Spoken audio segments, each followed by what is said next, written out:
Dù sao thì các đại thần lương 5 triệu cũng chỉ là số ít, đại bộ phận tác giả đều có thu nhập không khác gì người thường. Một bên khác, Dương Hạo đang hưởng thụ lấy niềm vui bội thu, đinh, kiểm tra thấy ký chủ giảm 1,5 kg, cân nặng 91 kg.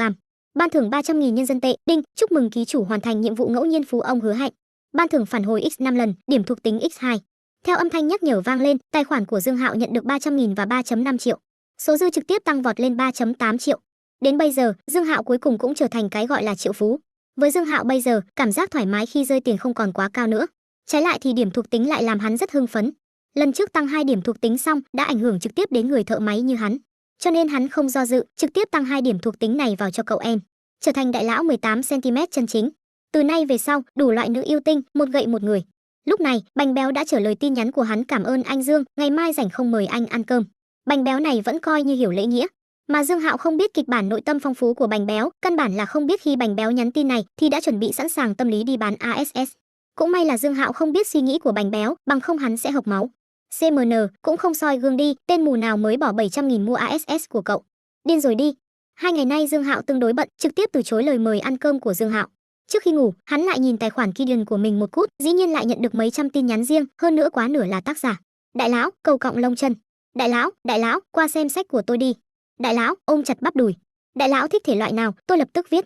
Anh Dương, cầu cái minh chủ, đứa bé trong nhà chết đói rồi. Đại lão, cho người mới xin cái minh chủ hoàng kim, chấp nhận bán ASS, mẹ kiếp, đám tác giả này đúng là không có mặt. Đọc mấy tin nhắn xong, Dương Hạo không khỏi chửi bậy. Mà nếu đám tác giả này có thể nghe thấy lời của hắn, nhất định sẽ phản bác một câu, ông đây CMN đã phải đi viết tiểu thuyết mạng, còn nói đến mặt mũi. Cái này khác gì nói trinh tiết với mấy cô nàng. Vừa vào văn học mạng sâu như biển, từ nay về sau mặt mũi là người qua đường. Chỉ hỏi mặt mũi quan trọng hay là cơm quan trọng. Không ất kỳ không dám cởi trường sam, để ông đây cởi. Chỉ cần người đọc ra sức, chạy chân chuồng cũng không có vấn đề, còn CMN trường sam. Giống như Bánh Béo kia, ban đầu cũng khịt mũi coi thường trò lái xe. Ông đây cũng có giấc mơ văn học, được chứ. Nhưng sau này hắn phát hiện, phải ăn no rồi mới đi năm mơ. Các đại thần bút lực siêu phàm vẫn là số ít, 95% thậm chí là 99% tác giả văn học mạng đều muốn nghênh hợp thị trường, mà không phải là sáng tạo thị trường. Cương Tử thường xuyên nói, tướng thanh là sang hành cùng hưởng. Thật ra tiểu thuyết cũng giống vậy, thậm chí còn không cần cái gọi là nhã, bởi vì mọi người đều là kẻ tục nhân, mỗi ngày làm việc rất mệt mỏi, đọc tiểu thuyết chẳng phải để thư giãn giải trí hay sao? Người thi nghiên cứu sinh, ICMN đọc cái đồ chơi này. Một bên khác, Bánh Béo nhận được tin nhắn của Dương Hạo thì hơi sửng sốt, thế mà lại từ chối. Đây là có ý gì? Chẳng lẽ còn muốn mình trực tiếp tới nhà? Chẳng phải có chút tiền bẩn thôi sao? Kẻ sĩ có thể chết nhưng không thể nhục. Bành Văn Bác, có phải anh nghĩ sai rồi không? Em nhớ sáng nay anh Dương dẫn một mỹ nữ đi tham gia đại hội gia đình, hơn nữa còn có một cô gái rất xinh đẹp cũng quấn lấy người ta. Hai cô gái đẹp như thế mà không cần, lại chọn anh. Cô giáo Mã được trả bài 2 lần nên đầu óc lại tỉnh táo hơn. Thật ra ban đầu khi nghe Bành Béo nói chuyện này, Mã Tuệ Quyên đã cảm thấy không hợp thói thường rồi. Anh dựa vào đâu mà phán đoán như vậy? Cô giáo Mã quyết định tìm hiểu ngọn ngành. Bành Béo vừa hồi ức vừa nói tên đó, nhìn anh và cười không có ý tốt, còn ôm vai anh, lúc kéo co còn muốn đứng đằng sau anh. Nghe xong, Mã Tuệ Quyên cạn lời, đây đều là phán đoán của anh. Đúng là viết đến choáng váng, em cũng ngu, dĩ nhiên lại tin anh. Ai sẽ thích một tên béo 100 kg như anh chứ? Mã Tuệ Quyên trơn trắng mắt, điên cuồng diss. Nhưng Bành Béo lại không vui, dù là bị đàn ông nhìn trúng thì cũng chứng minh là mình có sức hút chứ. Cho nên đối mặt với sự chửi bới của vợ, hắn vẫn muốn phản kích cho đối phương xem. Thế là, Bành Béo lại gửi tin nhắn cho Dương Hạo, anh Dương, ngày mai đi khách sạn chứ? Trăng sáng nhô lên cao cút. Ha ha ha, em đã nói rồi, là anh tự mình đa tình. Anh Dương người ta nhìn chúng anh ăn dám đi. Mã Tuệ Quyên cười to. Bành Béo hít mũi một cái, lại thấy hơi thất vọng và mất mát, hắn vốn cho rằng mình rất hot trong vòng gay. Khi hắn đang buồn bực, Dương Hạo lại gửi tin đến, mắt hắn sáng lên, còn tưởng rằng đối phương đổi ý, kết quả, trăng sáng nhô lên cao, tên gay chết tiệt, cút đi. Trăng sáng nhô lên cao CMN, ông đây sắp ngủ rồi, lại bị cậu làm cho buồn nôn. Dương Hạo thật sự bị Bành Béo làm cho buồn nôn, hơn nữa đêm, một tên đàn ông 100 kg hẹn bạn đi khách sạn, thử hỏi bạn có buồn nôn không? Mắng xong, Dương Hạo trực tiếp block Bành Béo. Ông đây vừa thưởng cho cậu 700.000. Cậu CMN lấy oán trả ơn đúng không? Tên béo gay chết tiệt. Một bên khác, Bành Béo bị chửi cho choáng váng, thì ra chữ cút còn chưa hết giận, đối phương lại bổ thêm 2 đao. Bây giờ còn gì để nói? Mã Tuệ Quyên đắc ý. Bành Béo buồn bực, anh đắc tội với đại gia rồi, còn không mau xin lỗi đi? Mã Tuệ Quyên thúc giục. Bành Béo gật đầu, lập tức gửi WeChat giải thích, kết quả đáp lại là dấu chấm than màu đỏ. Anh Dương block anh rồi. Khóe miệng Bành Béo giật giật. Đáng đời. Mã Tuệ Quyên trợn mắt với Bành Béo thứ hai đưa đón Hiên Hiên đi học, nhất định phải xin lỗi anh Dương. Cũng chỉ có thể như vậy. Bành Béo thở dài. Lúc này, WeChat lại vang lên, là các tác giả trong nhóm đang còng hắn.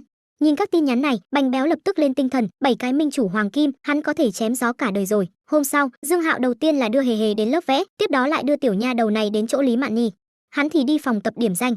Vừa nghĩ đến chỉ còn hơn 10 ngày nữa, phòng tập này sẽ thuộc về mình, là hắn lại tràn đầy động lực. Tập với Tôn Tâm Di xong, đối phương vẫn chuẩn bị đồ ăn giảm cân cho hắn như mọi hôm. Hôm nay là chủ nhật, phòng tập khá đông người, khi Dương Hạo đang tập với Tôn Tâm Di thì đã có một người phụ nữ hơn 40 xếp hàng chờ Tôn Tâm Di dạy kèm. Cho nên dạy Dương Hạo xong, Tôn Tâm Di lại tiếp tục làm việc luôn. Nhưng để Dương Hạo bất ngờ là, tiểu trà trà Mạnh Ngọc Ngọc này dĩ nhiên lại không hề vội vàng, toàn bộ quá trình đều ở bên cạnh hắn, thỉnh thoảng còn quay chụp tài liệu cho video. Ngọc Ngọc, hôm nay không có tiết à?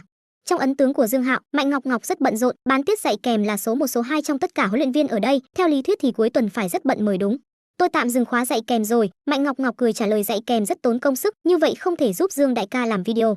Dương Hạo đang nhai nuốt, chợt nhìn về phía tiểu trà trà đang ngồi đối diện mình. Không đúng, đây tuyệt đối là em gái tri kỷ. Vì giúp mình quay video, còn tạm dừng cả sự nghiệp. Loại phụ nữ như vậy, ai dám nói người ta trả chứ? Có vài cô gái, miệng thì nói ủng hộ sự nghiệp của bạn, kết quả chỉ là ủng hộ ở trên miệng, không ra tiền, ra sức thì ngại mệt. Mà Mạnh Ngọc Ngọc thì chủ động tạm dừng công việc của mình, tập trung vào quay và chỉnh sửa video cho hắn, có thể nói là vừa ra tiền lại vừa ra sức. Bỏ qua không nói đến động cơ, chỉ nhìn hành động thì đúng là một cô vợ hiền nha. Dương đại ca, video hôm qua hơi bình thường. Tôi cảm thấy quay chụp nhà sẽ có lưu lượng hơn, khu bình luận video hôm trước nhận được rất nhiều ý kiến trang trí không tệ. Thật ra chúng ta có thể đi theo con đường này, chọn lựa một số đề nghị và thử xem. Mạnh Ngọc Ngọc nghiêm túc nói ra ý nghĩ của mình, có thể thấy nàng tương đối để bụng với sự nghiệp video ngắn của Dương Hạo. Dương Hạo gật đầu, hắn cũng cảm thấy có thể. Dù sao hắn cũng chuẩn bị trang trí nhà một phen, vấn đề là tài khoản của hắn chỉ có hơn 3 triệu, không xứng với căn nhà 688 mét vuông đó. Trang trí nội thất cho khu nhà cao cấp không thể giống nhà bình thường, dù sao có kẻ nhiều tiền còn dùng nệm 1-2 triệu một cái kìa. Đồ gia dụng và đồ điện trong nhà đều là nhãn hiệu đỉnh cấp, bằng không sẽ làm cho người ta cảm thấy không thoải mái như khi các hot girl mạng cởi quần áo. Trong video rõ ràng là vừa trắng vừa to, thế nhưng cởi ra mới phát hiện đều CMN là da. Đinh, phát động nhiệm vụ phúc lợi kế hoạch trang trí của Mạnh Ngọc Ngọc. Trả giá luôn nhận được hồi báo. Ủng hộ đề nghị trang trí Tinh Vân Loan của Mạnh Ngọc Ngọc. Phúc lợi 1-20 triệu để trang trí Tinh Vân Loan. Phúc lợi 2 ban thưởng người thi hành một chiếc Mercedes GLC 300L. Chú 19 giờ sáng mai đến cửa hàng Mercedes-Benz để nhận xe. Khi Dương Hạo đang suy nghĩ kim tệ trong túi không đủ thì cha Hách đã lại ra tay lần nữa, 20 triệu, mắt Dương Hạo sáng lên, đây đúng là buồn ngủ thì có người đưa gối mà. Dự toán 20 triệu, vậy nhất định phải sang. Ngọc Ngọc, tôi cảm thấy đề nghị của cô rất tốt. Dương Hạo đầu tiên là khẳng định, sau đó hỏi cô học nghệ thuật, chắc cũng rất am hiểu trang trí nhỉ? À, tôi, Mạnh trà trà chớp chớp đôi mắt sáng tỏ, cảm giác não mình không đủ dùng. Nàng nhớ hôm qua mình đã nói với Dương đại ca, nàng học múa dân tộc, cái này hình như không có liên quan gì với trang trí nhà. Nhưng đầu óc của Mạnh trà trà rất nhanh nhạy, hơi do dự một chút, liền nghiêm túc gật đầu, nói Dương đại ca, anh đúng là người hiểu nghệ thuật, cái gọi là nghệ thuật thật ra đều tương thuông. Tuy tôi học múa dân tộc, nhưng đối với trang trí, khụ cũng hiểu rõ. Xem đi, nhìn xem người ta nói chuyện thế nào. Biết rõ bạn nói hư nói vượn, nàng vẫn phối hợp với bạn. Sau này ai gọi nàng là trà xanh, vậy thì cẩn thận. Dương Hạo nghiêm túc nói, nếu vậy thì nhờ Ngọc Ngọc trang trí ngôi nhà kia rồi. Chuyện này, Mạnh Ngọc Ngọc hơi giật mình, nhưng càng nhiều hơn là vui sướng. Khi quay vlog nhận nhà, thật ra nàng cũng đưa thân vào góc nhìn của nữ chủ nhân, tính toán nên trang trí thế nào. Không ngờ ước mơ lại thành sự thật. Dương đại ca lại để nàng trang trí nơi đó.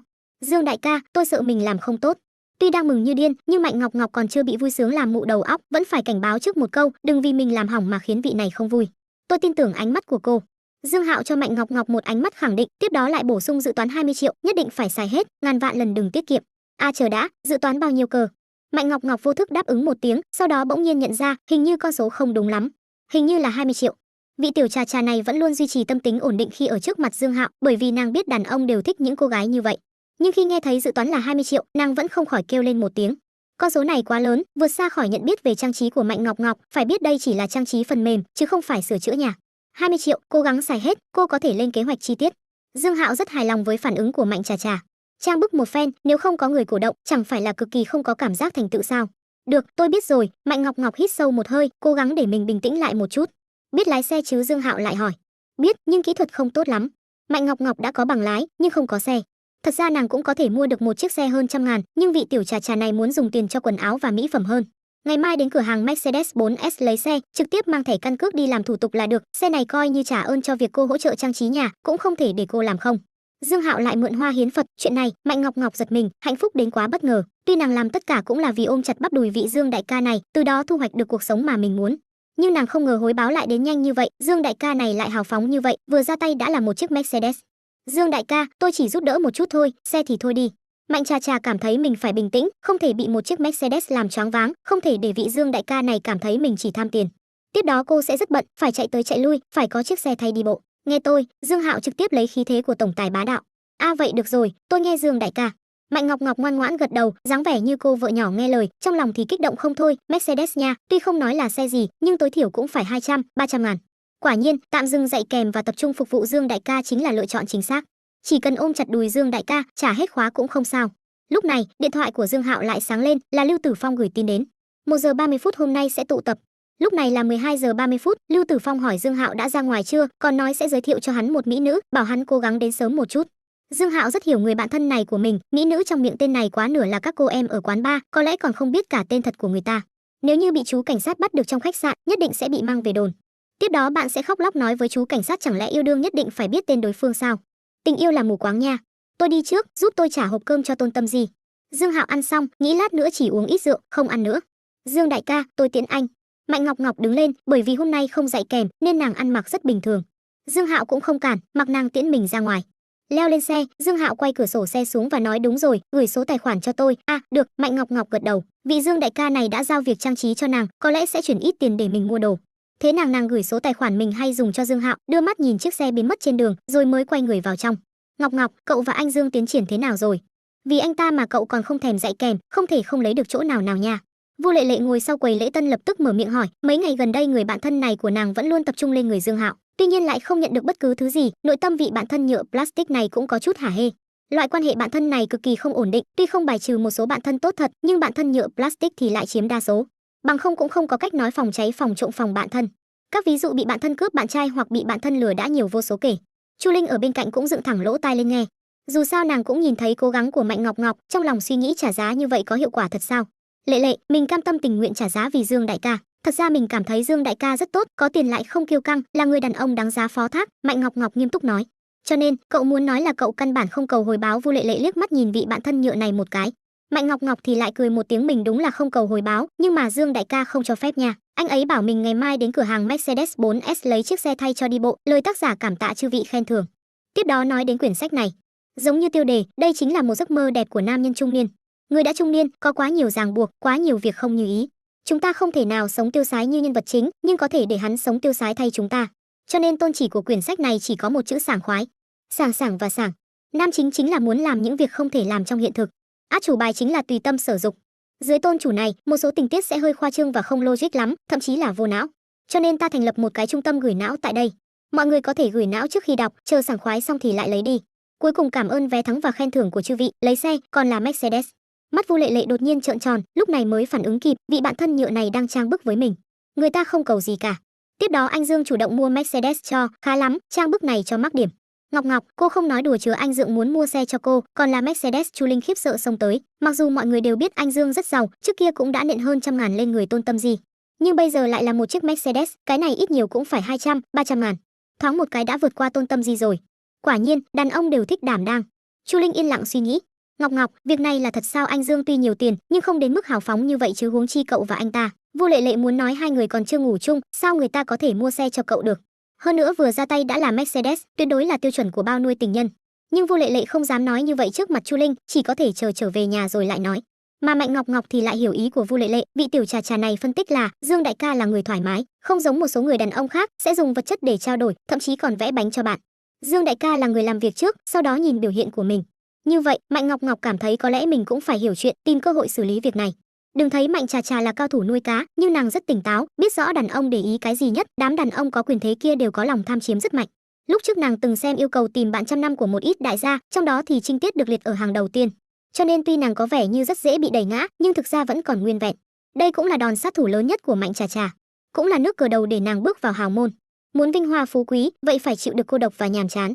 Mặc kệ là trước cưới hay sau cưới đều là vậy. Dù sao thì các đại gia rất bận, cũng không thể chỉ có một người phụ nữ.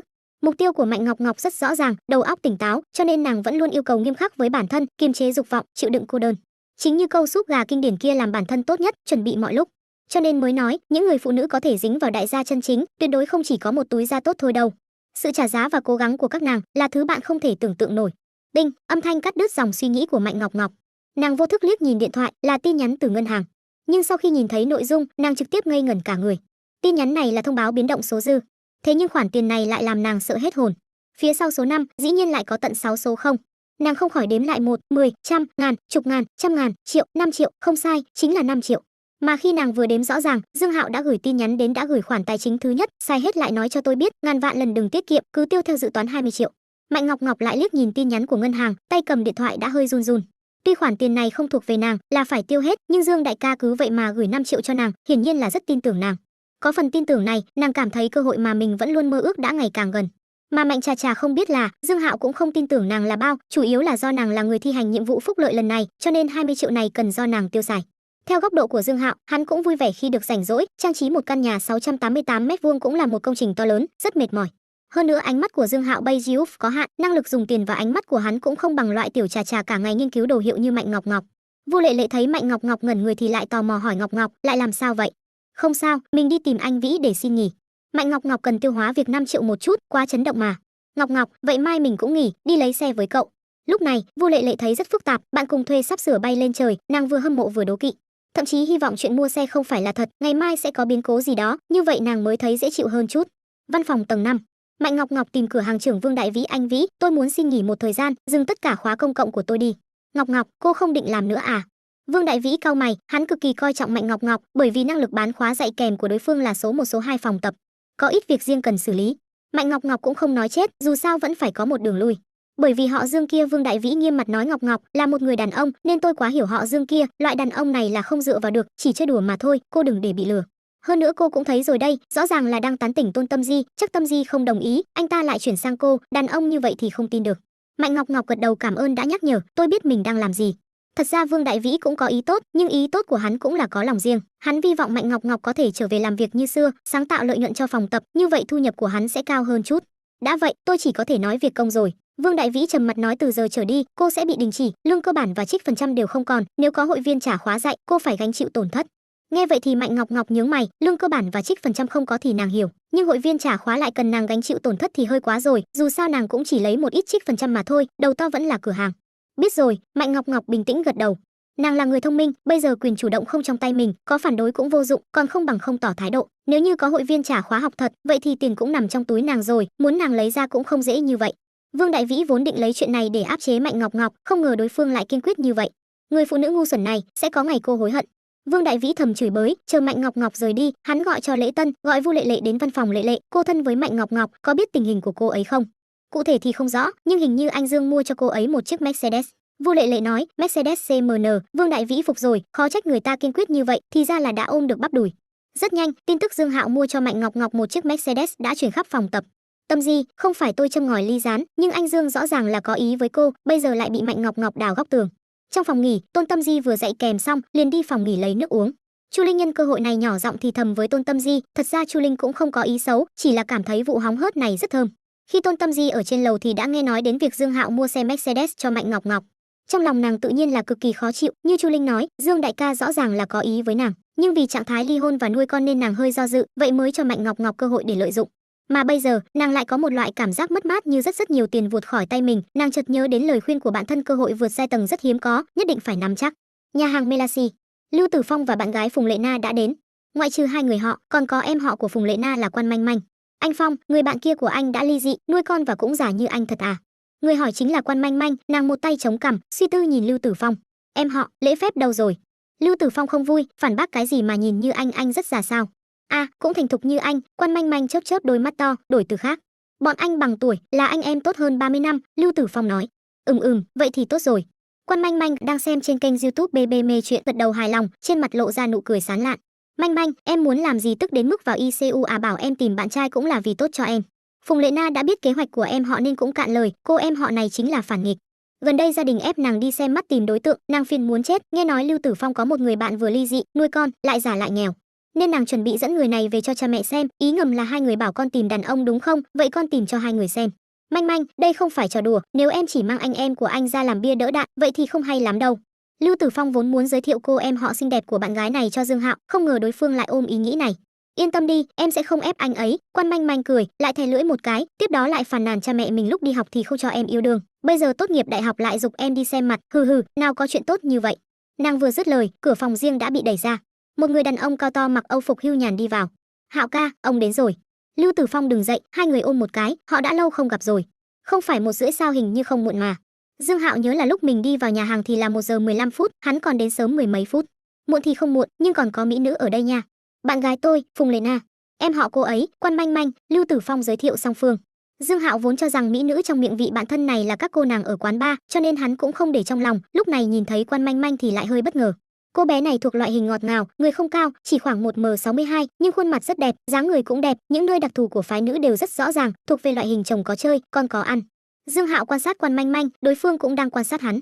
Nàng hơi thất vọng, không phải vì Dương Hạo xấu xí, mà trái lại là vì ông chú này dù đã ly dị nuôi con, lại nghèo lại già, nhưng lại không cho người ta cảm giác già, còn có chút khí chất nhân sĩ thành công.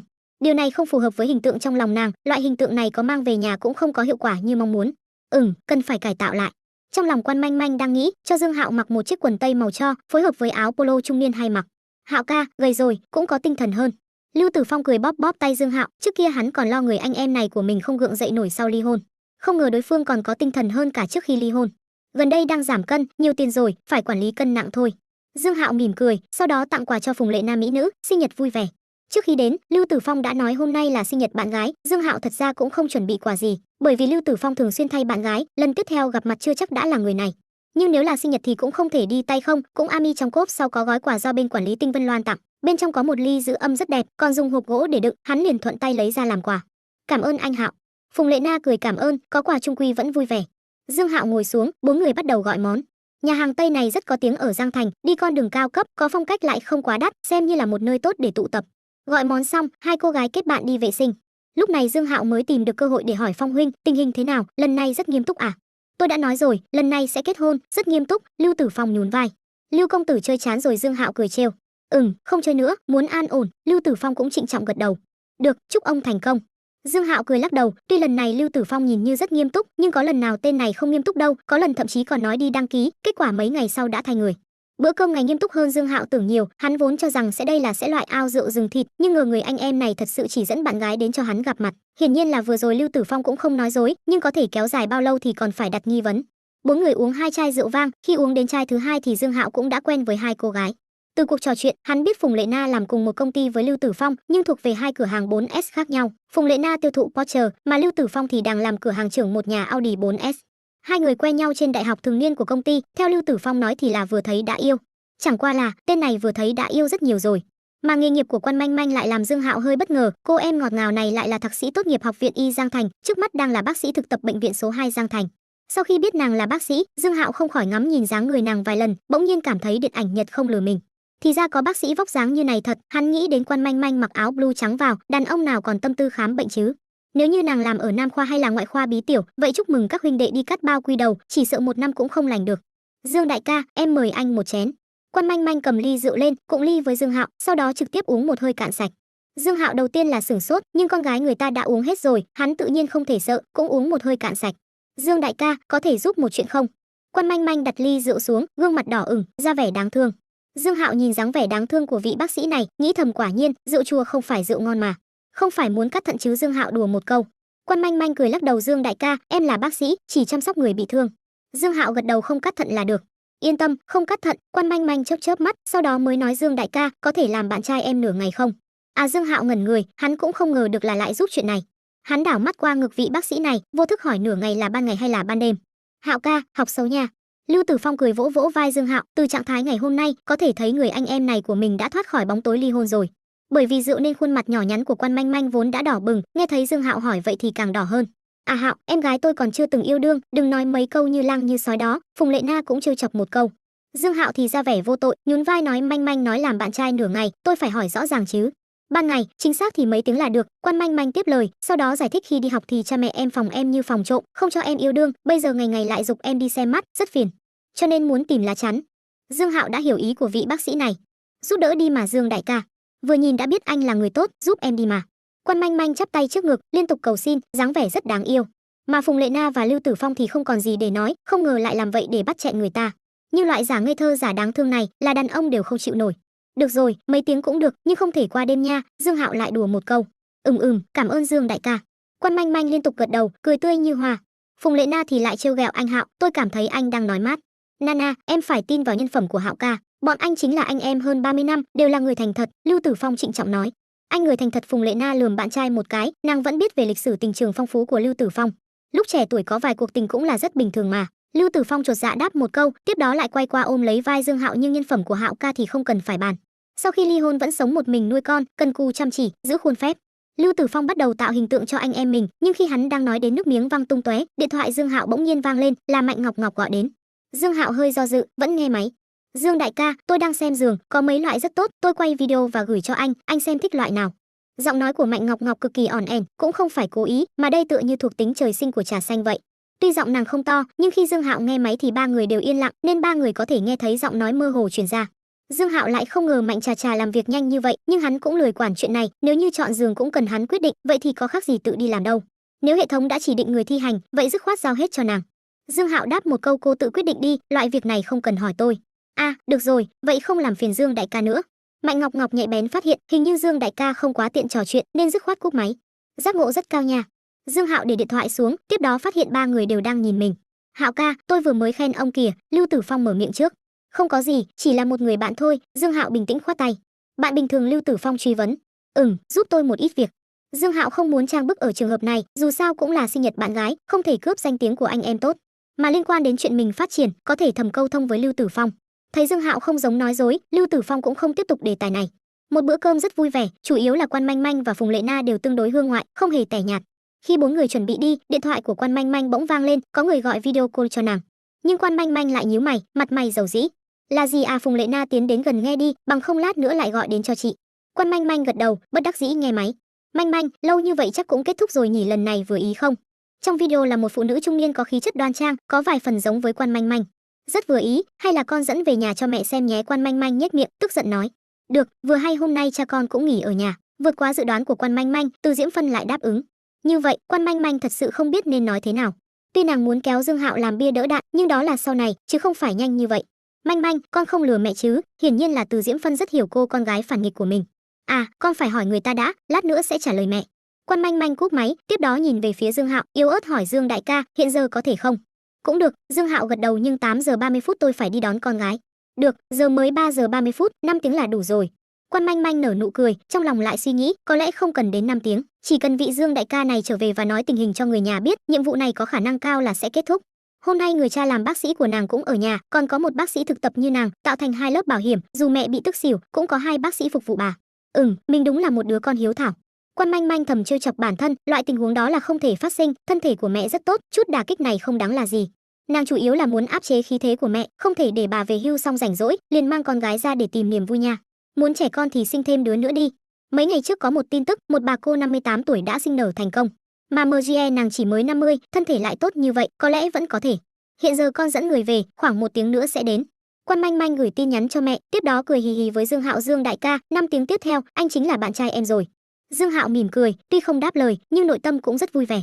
Loại đàn ông trung niên như hắn, đối mặt với một cô bé trẻ tuổi xinh đẹp tràn đầy hơi thở thanh xuân như Quan Manh Manh, quả thực là không có lực chống cự. Hết cách rồi, đàn ông chính là chung thủy như vậy. Mặc kệ là đàn ông 18 hay 80 thì đều thích trẻ tuổi xinh đẹp.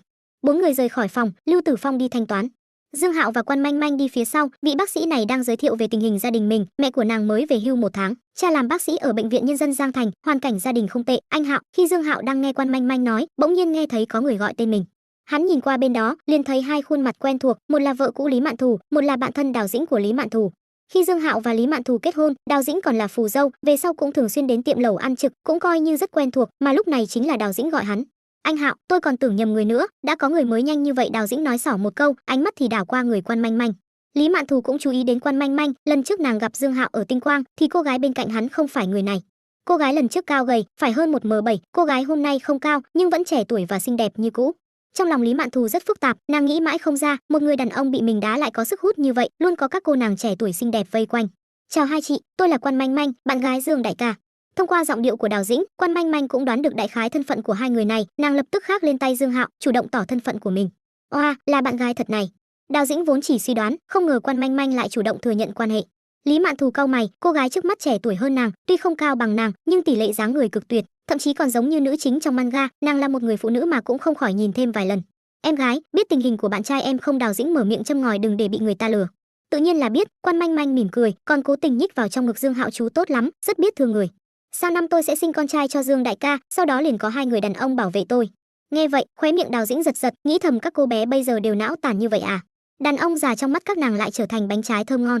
Lời này của Quan Manh Manh lại càng làm Lý Mạn Thù buồn bực, bởi vì nàng không thể sinh con trai cho Dương Hạo. Ánh mắt nàng lạnh xuống, nhìn Quan Manh Manh một chút, tiếp đó nhìn về phía Dương Hạo. Hề hề đâu. Dáng vẻ chất vấn của Lý Mạn Thù giống như đang nói anh đi chơi bời lêu lổng, mặc kệ con cái đúng không? Dương Hạo rất hiểu Lý Mạn Thù, không khỏi cười lạnh một tiếng, cô còn không thèm tranh quyền nuôi dưỡng, thậm chí còn không bỏ tiền trợ cấp, còn có mặt mũi hỏi con gái.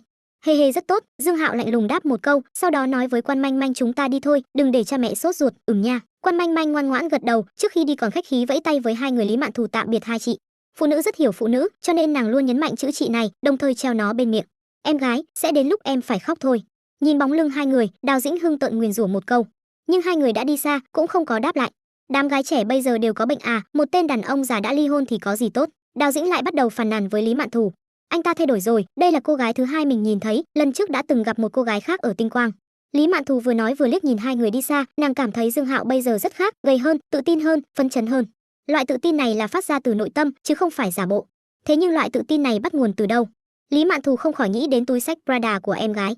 Chẳng lẽ tên này kiếm được tiền thật? Mạn Thù, người như vậy thì ly hôn cũng không đáng tiếc. Đúng rồi, cậu và vị giám đốc Thẩm kia sao rồi? Giám đốc Thẩm mạnh hơn Dương Hạo nhiều lắm. Đào Dĩnh chuyển đề tài đến Thẩm Minh Sơn. Đừng nói nữa, tên đó ly hôn, lại còn tay trắng ra khỏi nhà, còn muốn ở nhà mình. Lý Mạn Thù bĩu môi, khinh thường nói bảo mình bắt đầu lại từ đầu với một tên trung niên, đừng mơ. Còn có chuyện này. Đào Dĩnh giật mình, tiếp đó an ủi, không sao, sau này sẽ gặp người tốt hơn, cậu có thể đi tập gym ở các trung tâm cỡ lớn, nói không chừng sẽ gặp được duyên phận mới ở đó. Lý Mạn Thù gật đầu, lại cảm khái hôm trước lướt TikTok, thấy một vlog nhận nhà ở Tinh Vân Loan, đó mới là đại gia chân chính. Đào Dĩnh gật đầu tán thành, có thể ở Tinh Vân Loan, đều là phú ông trăm triệu, vừa rồi có một đồng nghiệp nói trong nhóm chat, có một cô bé mua 3 cái giường và 3 cái nệm, tổng cộng hết 2,4 triệu, địa chỉ giao hàng chính là Tinh Vân Loan, cho nên mới nói, thế giới của kẻ có tiền và chúng ta là hai thế giới khác nhau. 2,4 triệu 3 cái giường. Lý Mạn Thù kinh ngạc, không dám tưởng tượng người này giàu có thế nào, lại không dám tưởng tượng cảm giác ngủ trên chiếc giường 800.000 là thế nào. Nghe đồng nghiệp nói, cô gái kia chắc là được bao nuôi, khi mua giường còn gọi điện thoại để hỏi, nhưng hình như người ta căn bản không quan tâm đến giường mấy triệu, bảo cô ấy tự quyết định. Thật sự là sảng khoái. Mình cũng muốn có một ông chủ như vậy, Đào Dĩnh hâm mộ nói. Ai mà không muốn chứ. Lý Mạn Thù thầm tiếp một câu. Cổng nhà hàng Melasi. Quan Manh Manh thả tay Dương Hạo, trêu chọc, muốn cười thì cười đi, đừng nhịn. Nha đầu này. Dương Hạo thật sự không nhịn được nữa, cười lên. Còn có gì thoải mái hơn là đánh mặt chồng cũ vợ cũ chứ. Chủ yếu là cô bé Quan Manh Manh này rất lợi hại, lời nói của nàng có thể tạo thành nội thương nha.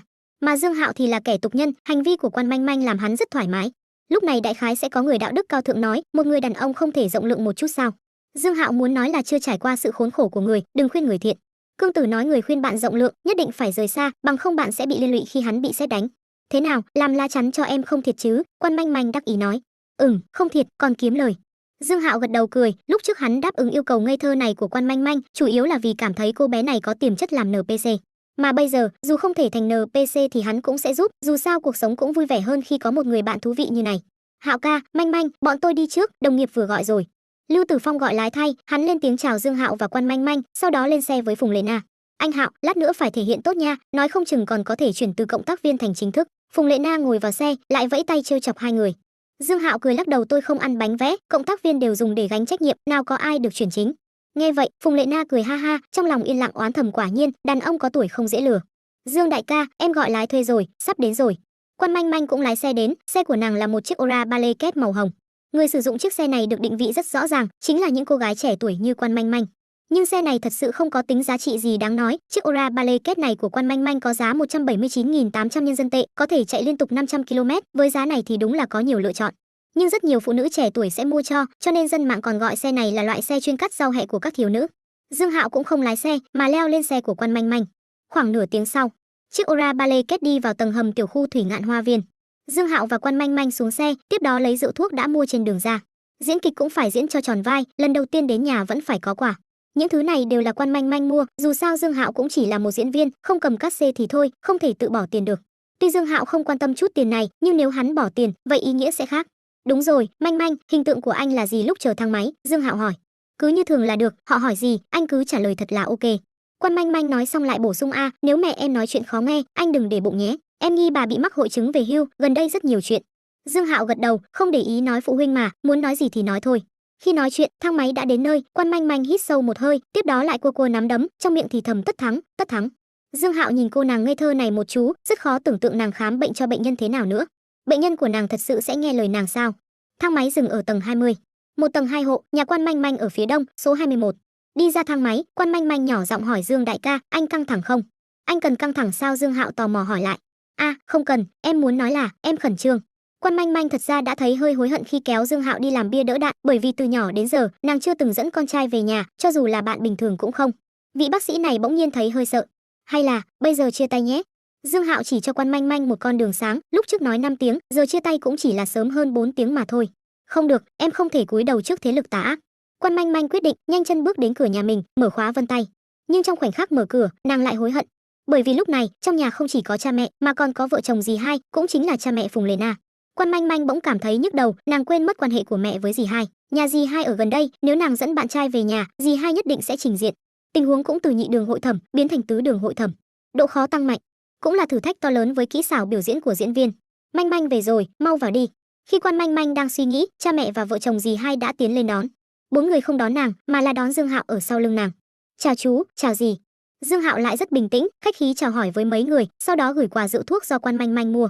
Mời vào, cao thật. Từ Diễm Phân vừa thân thiết mời chào, vừa đánh giá Dương Hạo. Sau khi ngồi xuống phòng khách, Quan Manh Manh giới thiệu song phương. Hàn huyên vài câu, Từ Diễm Hà mở miệng, Tiểu Dương, cậu là bạn của bạn trai Lệ Na nhà chúng tôi đúng không? Vâng, cháu là Tử Phong, quen nhau từ nhỏ. Dương Hạo gật đầu. Vậy cậu và Tử Phong ai lớn hơn? Từ Diễm Hà đang nghe ngóng tuổi tác của Dương Hạo. Bằng tuổi, cháu sinh sớm hơn một chút. Dương Hạo trả lời thật. Bằng tuổi? Từ Diễm Hà nao nao, vậy cậu cũng 35 rồi. Đúng vậy, Dương Hạo gật đầu. Từ Diễm Hà chớp mắt, ra hiệu với em gái Từ Diễm Phân một cái, người sau thì vô thức cau mày lại. Tiểu Dương, cậu biết Manh Manh bao tuổi không? Từ Diễm Hà lại hỏi. Biết ạ, bọn cháu chênh nhau một giáp. Trên đường đến, Dương Hạo đã hia Quan Manh Manh, nàng 23 tuổi, hai người chênh nhau đúng một giáp. Dì hai, đã là năm bao nhiêu rồi, tuổi tác chỉ là con số mà thôi, huống chi Dương đại ca nhìn không giống như người 25 tuổi. Quan Manh Manh tiếp lời, bắt đầu biểu diễn.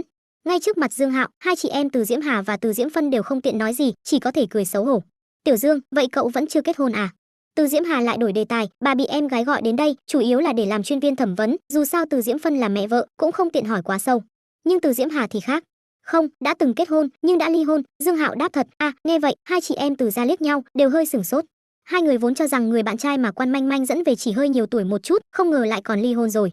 Nhưng khi nhìn thấy biểu cảm của hai người, Quan Manh Manh lại rất vui vẻ, khóe miệng hơi cong lên, lộ ra nụ cười đầy gian kế. Trong lòng thì thầm nói, dì hai, hỏi tiếp đi, hỏi anh ấy có con không? Tiểu Dương, vậy cậu có con chưa? Có lẽ tiếng lòng của Quan Manh Manh có tác dụng, Từ Diễm Hà quả nhiên đã hỏi đến vấn đề này. Từ Diễm Phân thì nhìn kỹ Dương Hạo, đây là vấn đề vô cùng quan trọng, tỷ lệ ly hôn bây giờ cực cao, kết hôn vài tháng và không có con cũng không phải số ít, mà loại tình huống này thì cũng có thể chấp nhận được, dù sao cũng chỉ là có thêm một tờ giấy ly hôn mà thôi. Người trẻ tuổi bây giờ, coi như không đăng ký kết hôn thì ở chung cũng là chuyện bình thường, không khác gì kết hôn cả, dù sao chuyện nên làm cũng làm không ít rồi. Cho nên có con hay không mới là mấu chốt. Có một cô con gái 5 tuổi, Dương Hạo đáp thật. A, chuyện này. Từ Diễm Hà sửng sốt, mẹ vợ Từ Diễm Phân cũng bối rối. Ngay cả hai người đàn ông Quan Vi Dân và Phùng Trường Phú vẫn không nói gì cũng phải sửng sốt. Quan Vi Dân là một bác sĩ chủ nhiệm rất trầm ổn, lúc này khóe miệng đã giật vài cái. Con gái dẫn thứ gì về thế nào? Quá lứa, ly dị, nuôi con. Ông nhìn về phía vợ Từ Diễm Phân, nhịn không được mà đậu xanh rau muống dục đi, bà dục nữa đi, giờ hay rồi chứ. Nhìn thấy biểu cảm phấn khích của bốn vị trưởng bối, Quan Manh Manh không khỏi mừng thầm, nàng cười ha ha nói kết hôn lần 2 cũng tốt, kinh nghiệm phong phú hơn, sẽ không phạm sai lầm như lần đầu tiên. Hơn nữa mọi người nghĩ xem, các đơn vị đều thích dùng người có kinh nghiệm phong phú, nên tìm chồng cũng phải tìm một người có kinh nghiệm phong phú, đúng không? Có con thì càng tốt hơn, vừa vào cửa đã được làm mẹ, giảm bớt rất nhiều phiền phức, con cũng không cần gánh chịu nguy hiểm khi sinh con.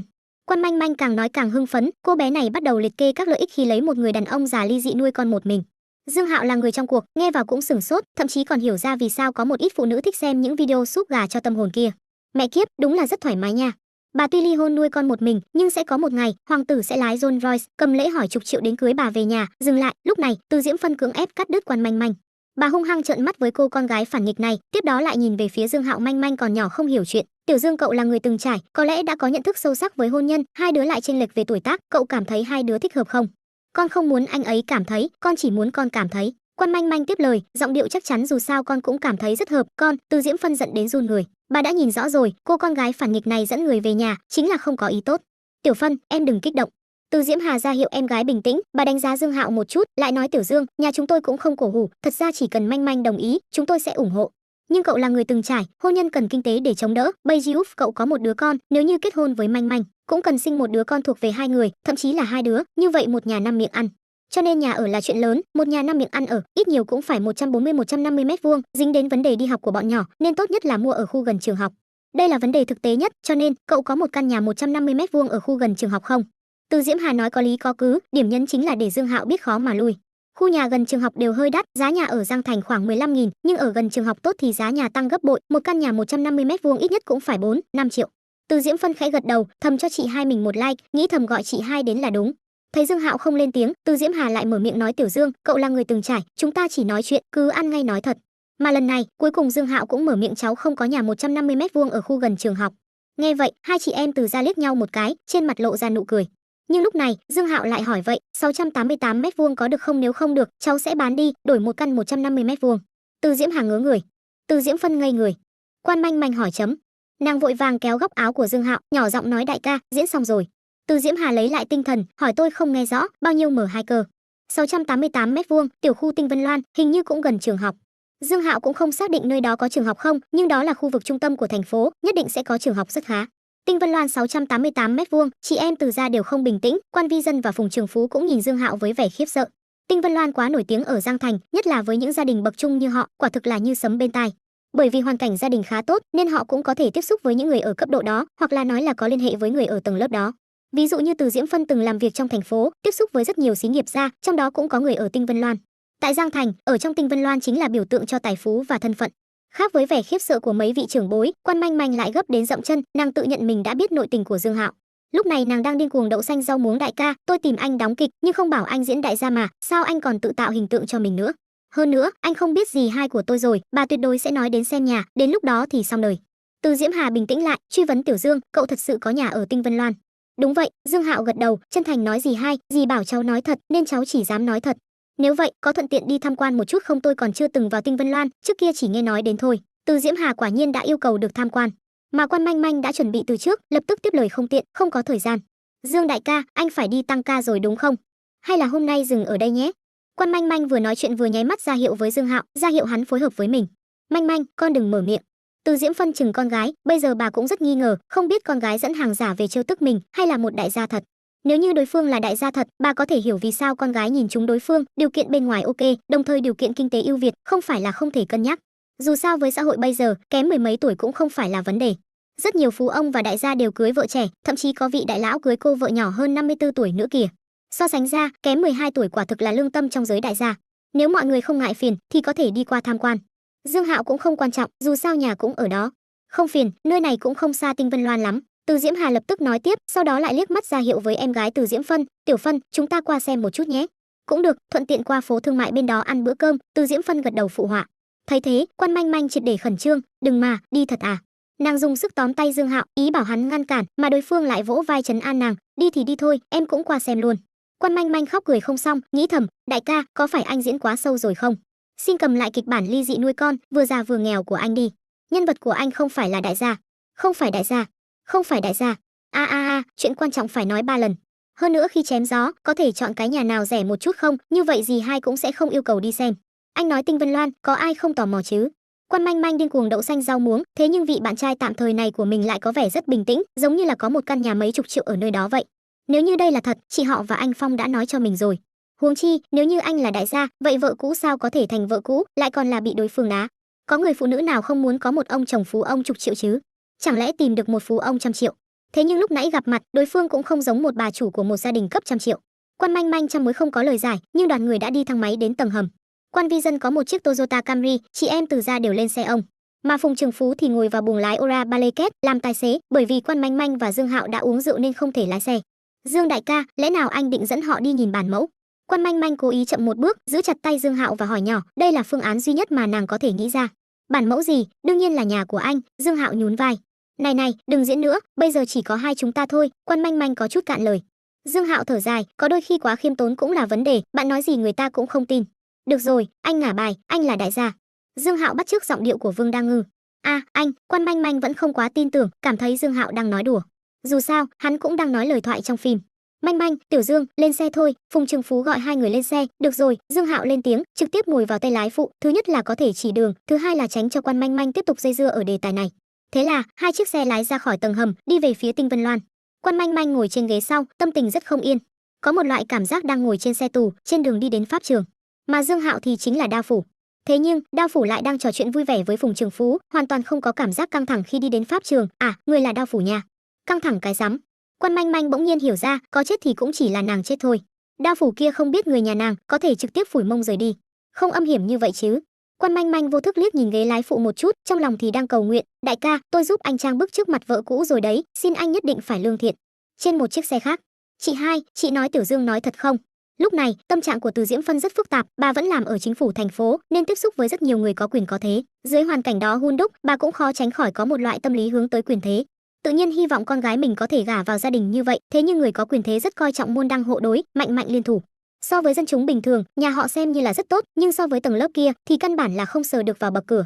Mà bây giờ, đối tượng xem mắt của con gái lại sở hữu căn nhà cao cấp trị giá mấy chục triệu, nếu như là thật, đó chính là tầng lớp quyền thế chân chính. Thế nhưng đối phương ly dị và nuôi con một mình, khiến cho bà hơi cố kỵ, dù sao con gái mình cũng chưa từng kết hôn, thậm chí chưa từng yêu đương. Tìm một người đàn ông ly dị và nuôi con, luôn cảm thấy thua thiệt. Chị thấy Tiểu Dương rất tự tin, không giống nói dối, Từ Diễm Hà trả lời. Từ Diễm Phân hỏi, vậy nếu cậu ta thật sự là phú ông có giá trị con người mấy chục triệu thì phải làm sao? Làm sao là làm sao, đương nhiên là nhanh chóng kết hôn chứ sao. Tiểu Dương cũng không nhiều tuổi, mới hơn 30 thôi, hơn nữa chỉ có con gái, nếu sau này Manh Manh sinh một đứa con trai, nửa đời sau không cần lo lắng nữa. Từ Diễm Hà cảm khái một câu. Chị hai, chúng ta không thể chỉ nhìn tiền. Quan Vi Dân đang lái xe, phản bác quan điểm của Từ Diễm Hà. Manh Manh nhà chúng ta trẻ tuổi xinh đẹp, học vấn cao, căn bản là không lo không gả được, vừa vào cửa đã làm mẹ kế, loại việc này phải cẩn thận. Vi Dân nói đúng. Từ Diễm Hà gật đầu, tiếp đó lại cười nói, nếu hai người không vừa lòng, vậy để Tiểu Dương cho Nana nhà tôi đi. Tôi không chê, Tiểu Dương và Nana cũng không chênh nhiều tuổi. Từ Diễm Phân cạn lời, chị hai, Nana có bạn trai rồi còn gì. Đó là bạn trai, chứ chưa kết hôn, lại nói, kết hôn cũng có thể ly hôn mà. Từ Diễm Hà nhún vai nói, thời đại đã khác trước, lúc chúng ta còn trẻ, nhà nhà đều nghèo, gần như không được chọn. Nhưng bây giờ có lựa chọn, dù sao đàn ông cũng tốt mà đàn bà cũng được, trên bản chất đều giống nhau, nghèo cũng là một đời, giàu cũng là một đời, vậy tại sao không chọn một cuộc đời giàu có chứ? Quan Vi Dân không đồng ý loại tư tưởng hám của này, nhưng cũng không phản bác được. Thật ra cuộc sống ở bệnh viện của ông cũng không tốt lắm, bằng vào năng lực của mình, ông vốn có thể leo lên cao hơn, thế nhưng không có bối cảnh nên không lên nổi. Từ Diễm Phân thì lại thở dài, xem trước rồi tính đi. Rất nhanh, hai chiếc xe đã chạy đến Tinh Vân Loan. Quan Manh Manh nhìn thanh chắn phía trước, khẩn trương xoa xoa tay nhỏ. Làm không tốt, liền xong đời. Nếu như ngay cả khuôn viên còn không vào được, vậy lời nói dối tự nhiên sẽ bị chọc thủng. Nàng vô thức nhìn về phía Dương Hạo, người sau bình tĩnh lấy điện thoại ra gọi, tiếp đó thanh chắn trước mặt họ đã nhấc lên. Mở ra thật. Lẽ nào Dương Hạo quen biết người bên quản lý nơi này? Nhưng nghe giọng điệu vừa rồi, hình như là chủ nhà ở đây thật. Cho nên, bạn trai tạm thời của mình là đại gia thật. Điều này, trong lúc nhất thời, CPU của Quan Manh Manh có chút đứng máy. Nàng lập tức gửi WeChat cho chị họ Phùng Lệ Na, chị biết Dương đại ca là phú ông có giá trị con người mấy chục triệu không? Phùng Lệ Na đang cụng ly với đám đồng nghiệp, sau khi thấy tin nhắn này thì trực tiếp đưa đến trước mặt Lưu Tử Phong, cười nói, Manh Manh nói anh em tốt của anh là đại gia kìa. Lưu Tử Phong nhìn tin nhắn này thì cũng bật cười, hắn trực tiếp trả lời bằng tin nhắn giọng nói, Manh Manh, ngả bài, anh Phong của em cũng là phú ông trăm triệu. Quan Manh Manh thấy chị họ trả lời bằng giọng nói, nàng thận trọng đổi giọng nói thành văn tự, thế mới biết người trả lời là Lưu Tử Phong. Cái gì cơ? Mình không đùa mà. Nàng nhịn không được mà trợn mắt. Mà lúc này, Phùng Trường Phú được Dương Hạo chỉ huy, đã lái xe đến chỗ đậu. Căn nhà này của Dương Hạo có 2 chỗ đỗ xe, tuy hơi ít nhưng tạm thời đủ dùng. Tầng hầm của khu nhà cao cấp có khác, rất sạch sẽ. Quả nhiên toàn là xe sang, chiếc xe thể thao kia phải mấy triệu đấy. Sau khi xuống xe, Từ Diễm Hà nhìn thoáng qua một lượt, nhịn không được mà cảm khái một câu. Nhà của Dương Hạo ở tòa số 1. 2 thang máy một hộ, cả tòa nhà chỉ có 30 hộ, trước mắt còn không đủ một nửa hộ vào ở, cho nên tầng hầm tương đối vắng vẻ, nhưng chỗ đậu toàn là xe sang. Dương Hạo dẫn mọi người đi vào thang máy. Mọi người lại hơi rung động với chỗ chờ thang máy xa hoa này, dù sao chỗ thang máy ở khu nhà cao cấp cũng vượt xa tiểu khu bình thường. Rộng lớn như đại sảnh khách sạn, trên tường còn treo các bức tranh rất đẹp, còn có cỏ cây hoa lá trang trí, mặt đá cẩm thạch thì có thể soi gương. Thang máy dừng ở tầng 28, sau khi mở cửa là hành lang rộng lớn sáng rực, cuối cùng là một chiếc cửa sắt chia 3/7. Tiểu Dương, nhà này là một thang một hộ đúng không? Từ Diễm Hà hỏi, đồng thời đang nghĩ hành lang rộng lớn này cũng coi như là không gian tư nhân, có thể lợi dụng, đây chính là có thêm mấy chục mét vuông. Là 2 thang một hộ, Dương Hạo uốn nắn lại. Đúng vậy, còn có một chiếc thang máy nữa kìa. Từ Diễm Hà giật mình, nhịn không được mà cảm khái một câu, thật là quá xa xỉ. Tiểu khu bình thường, một thang sẽ có 2 hoặc 3 hộ. Một thang một hộ đều thuộc về tiểu khu cao cấp, mà người ta lại là 2 thang một hộ, căn bản là không cần phát sầu vì chờ thang máy. Dương Hạo mở khóa vân tay, giới thiệu, nhà đã sửa lại nhưng chưa trang trí xong, mọi người tham quan một chút đi. Dương Hạo nói xong thì đứng qua một bên, mà 5 người phía sau đã khiếp sợ với phòng khách rộng lớn không hợp thói thường kia. Bởi vì chỉ cái phòng khách này thôi đã rộng hơn nhà họ rồi. Trời ạ, quá rộng rồi. Từ Diễm Hà cảm thán một câu, tiếp đó bước nhanh vào phòng khách, bắt đầu tò mò đánh giá chung quanh, miệng thì than thở không ngừng.